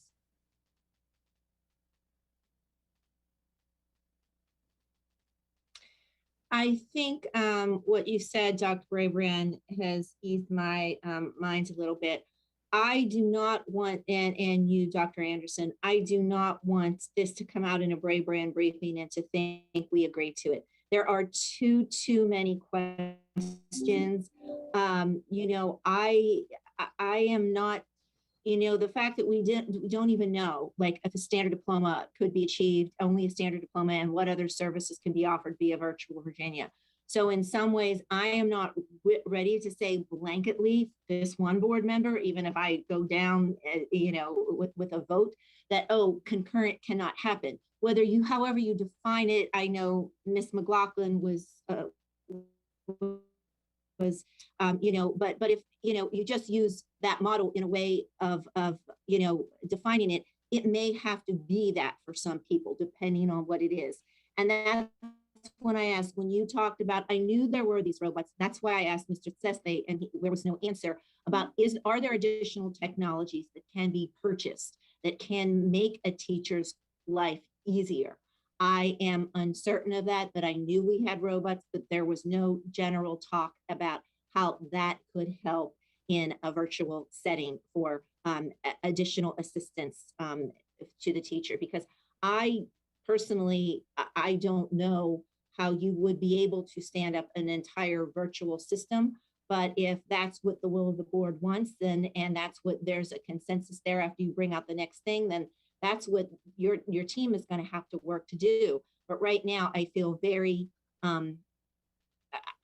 I feel like I'm not exactly sure where you're going to come back. And I don't believe there's such great consensus over some of these things, because right now, all we know is there's virtual, but we don't know what the other options. I mean, well, there's Virtual Virginia, and we don't know what any other options. Yeah, I understand. It doesn't have to be a Brabrand briefing. Like I said, at chairs, we can find a time to bring it back and work on that. And I would just say, I agree, it needs to be sooner than later. And we can work and figure out where that time is. You know, I don't want to presuppose it today. I'm sure we can figure it out in the next, we'll figure it out between now and chairs tomorrow. I trust our board leadership that they'll figure it out with you. Thank you. So turn that back over, I think what I would like to do, just to wrap this up with a bow as we're awaiting this verdict, is can I just get a show of hands that people feel comfortable that the message has been expressed that concurrent, as it has been done this year, is not on the table for next year, and we are going to get further update after chairs tomorrow from Dr. Anderson and Ms. Pekarsky. Is that amenable to everybody? I see 1, 2, Dr. Anderson, Ms. Darnett Kofax, Ms. Marin, Mr. Frisch, Ms. Tolan, Ms. Pekarsky, Ms. Corbett-Sanders, Ms. McLaughlin, Ms. Omesh, Ms. Sizemore-Heiser, and myself. So with that, my preference would be, let's all tune in, and I appreciate everybody's hard work today in getting us to this place. So thank you for that. Thank you, Ms. Cohen. Thank all of you for your feedback today. Thank you all. Thank you, everyone. We truly appreciate it. Thank you. Have a nice evening. Bye, everybody.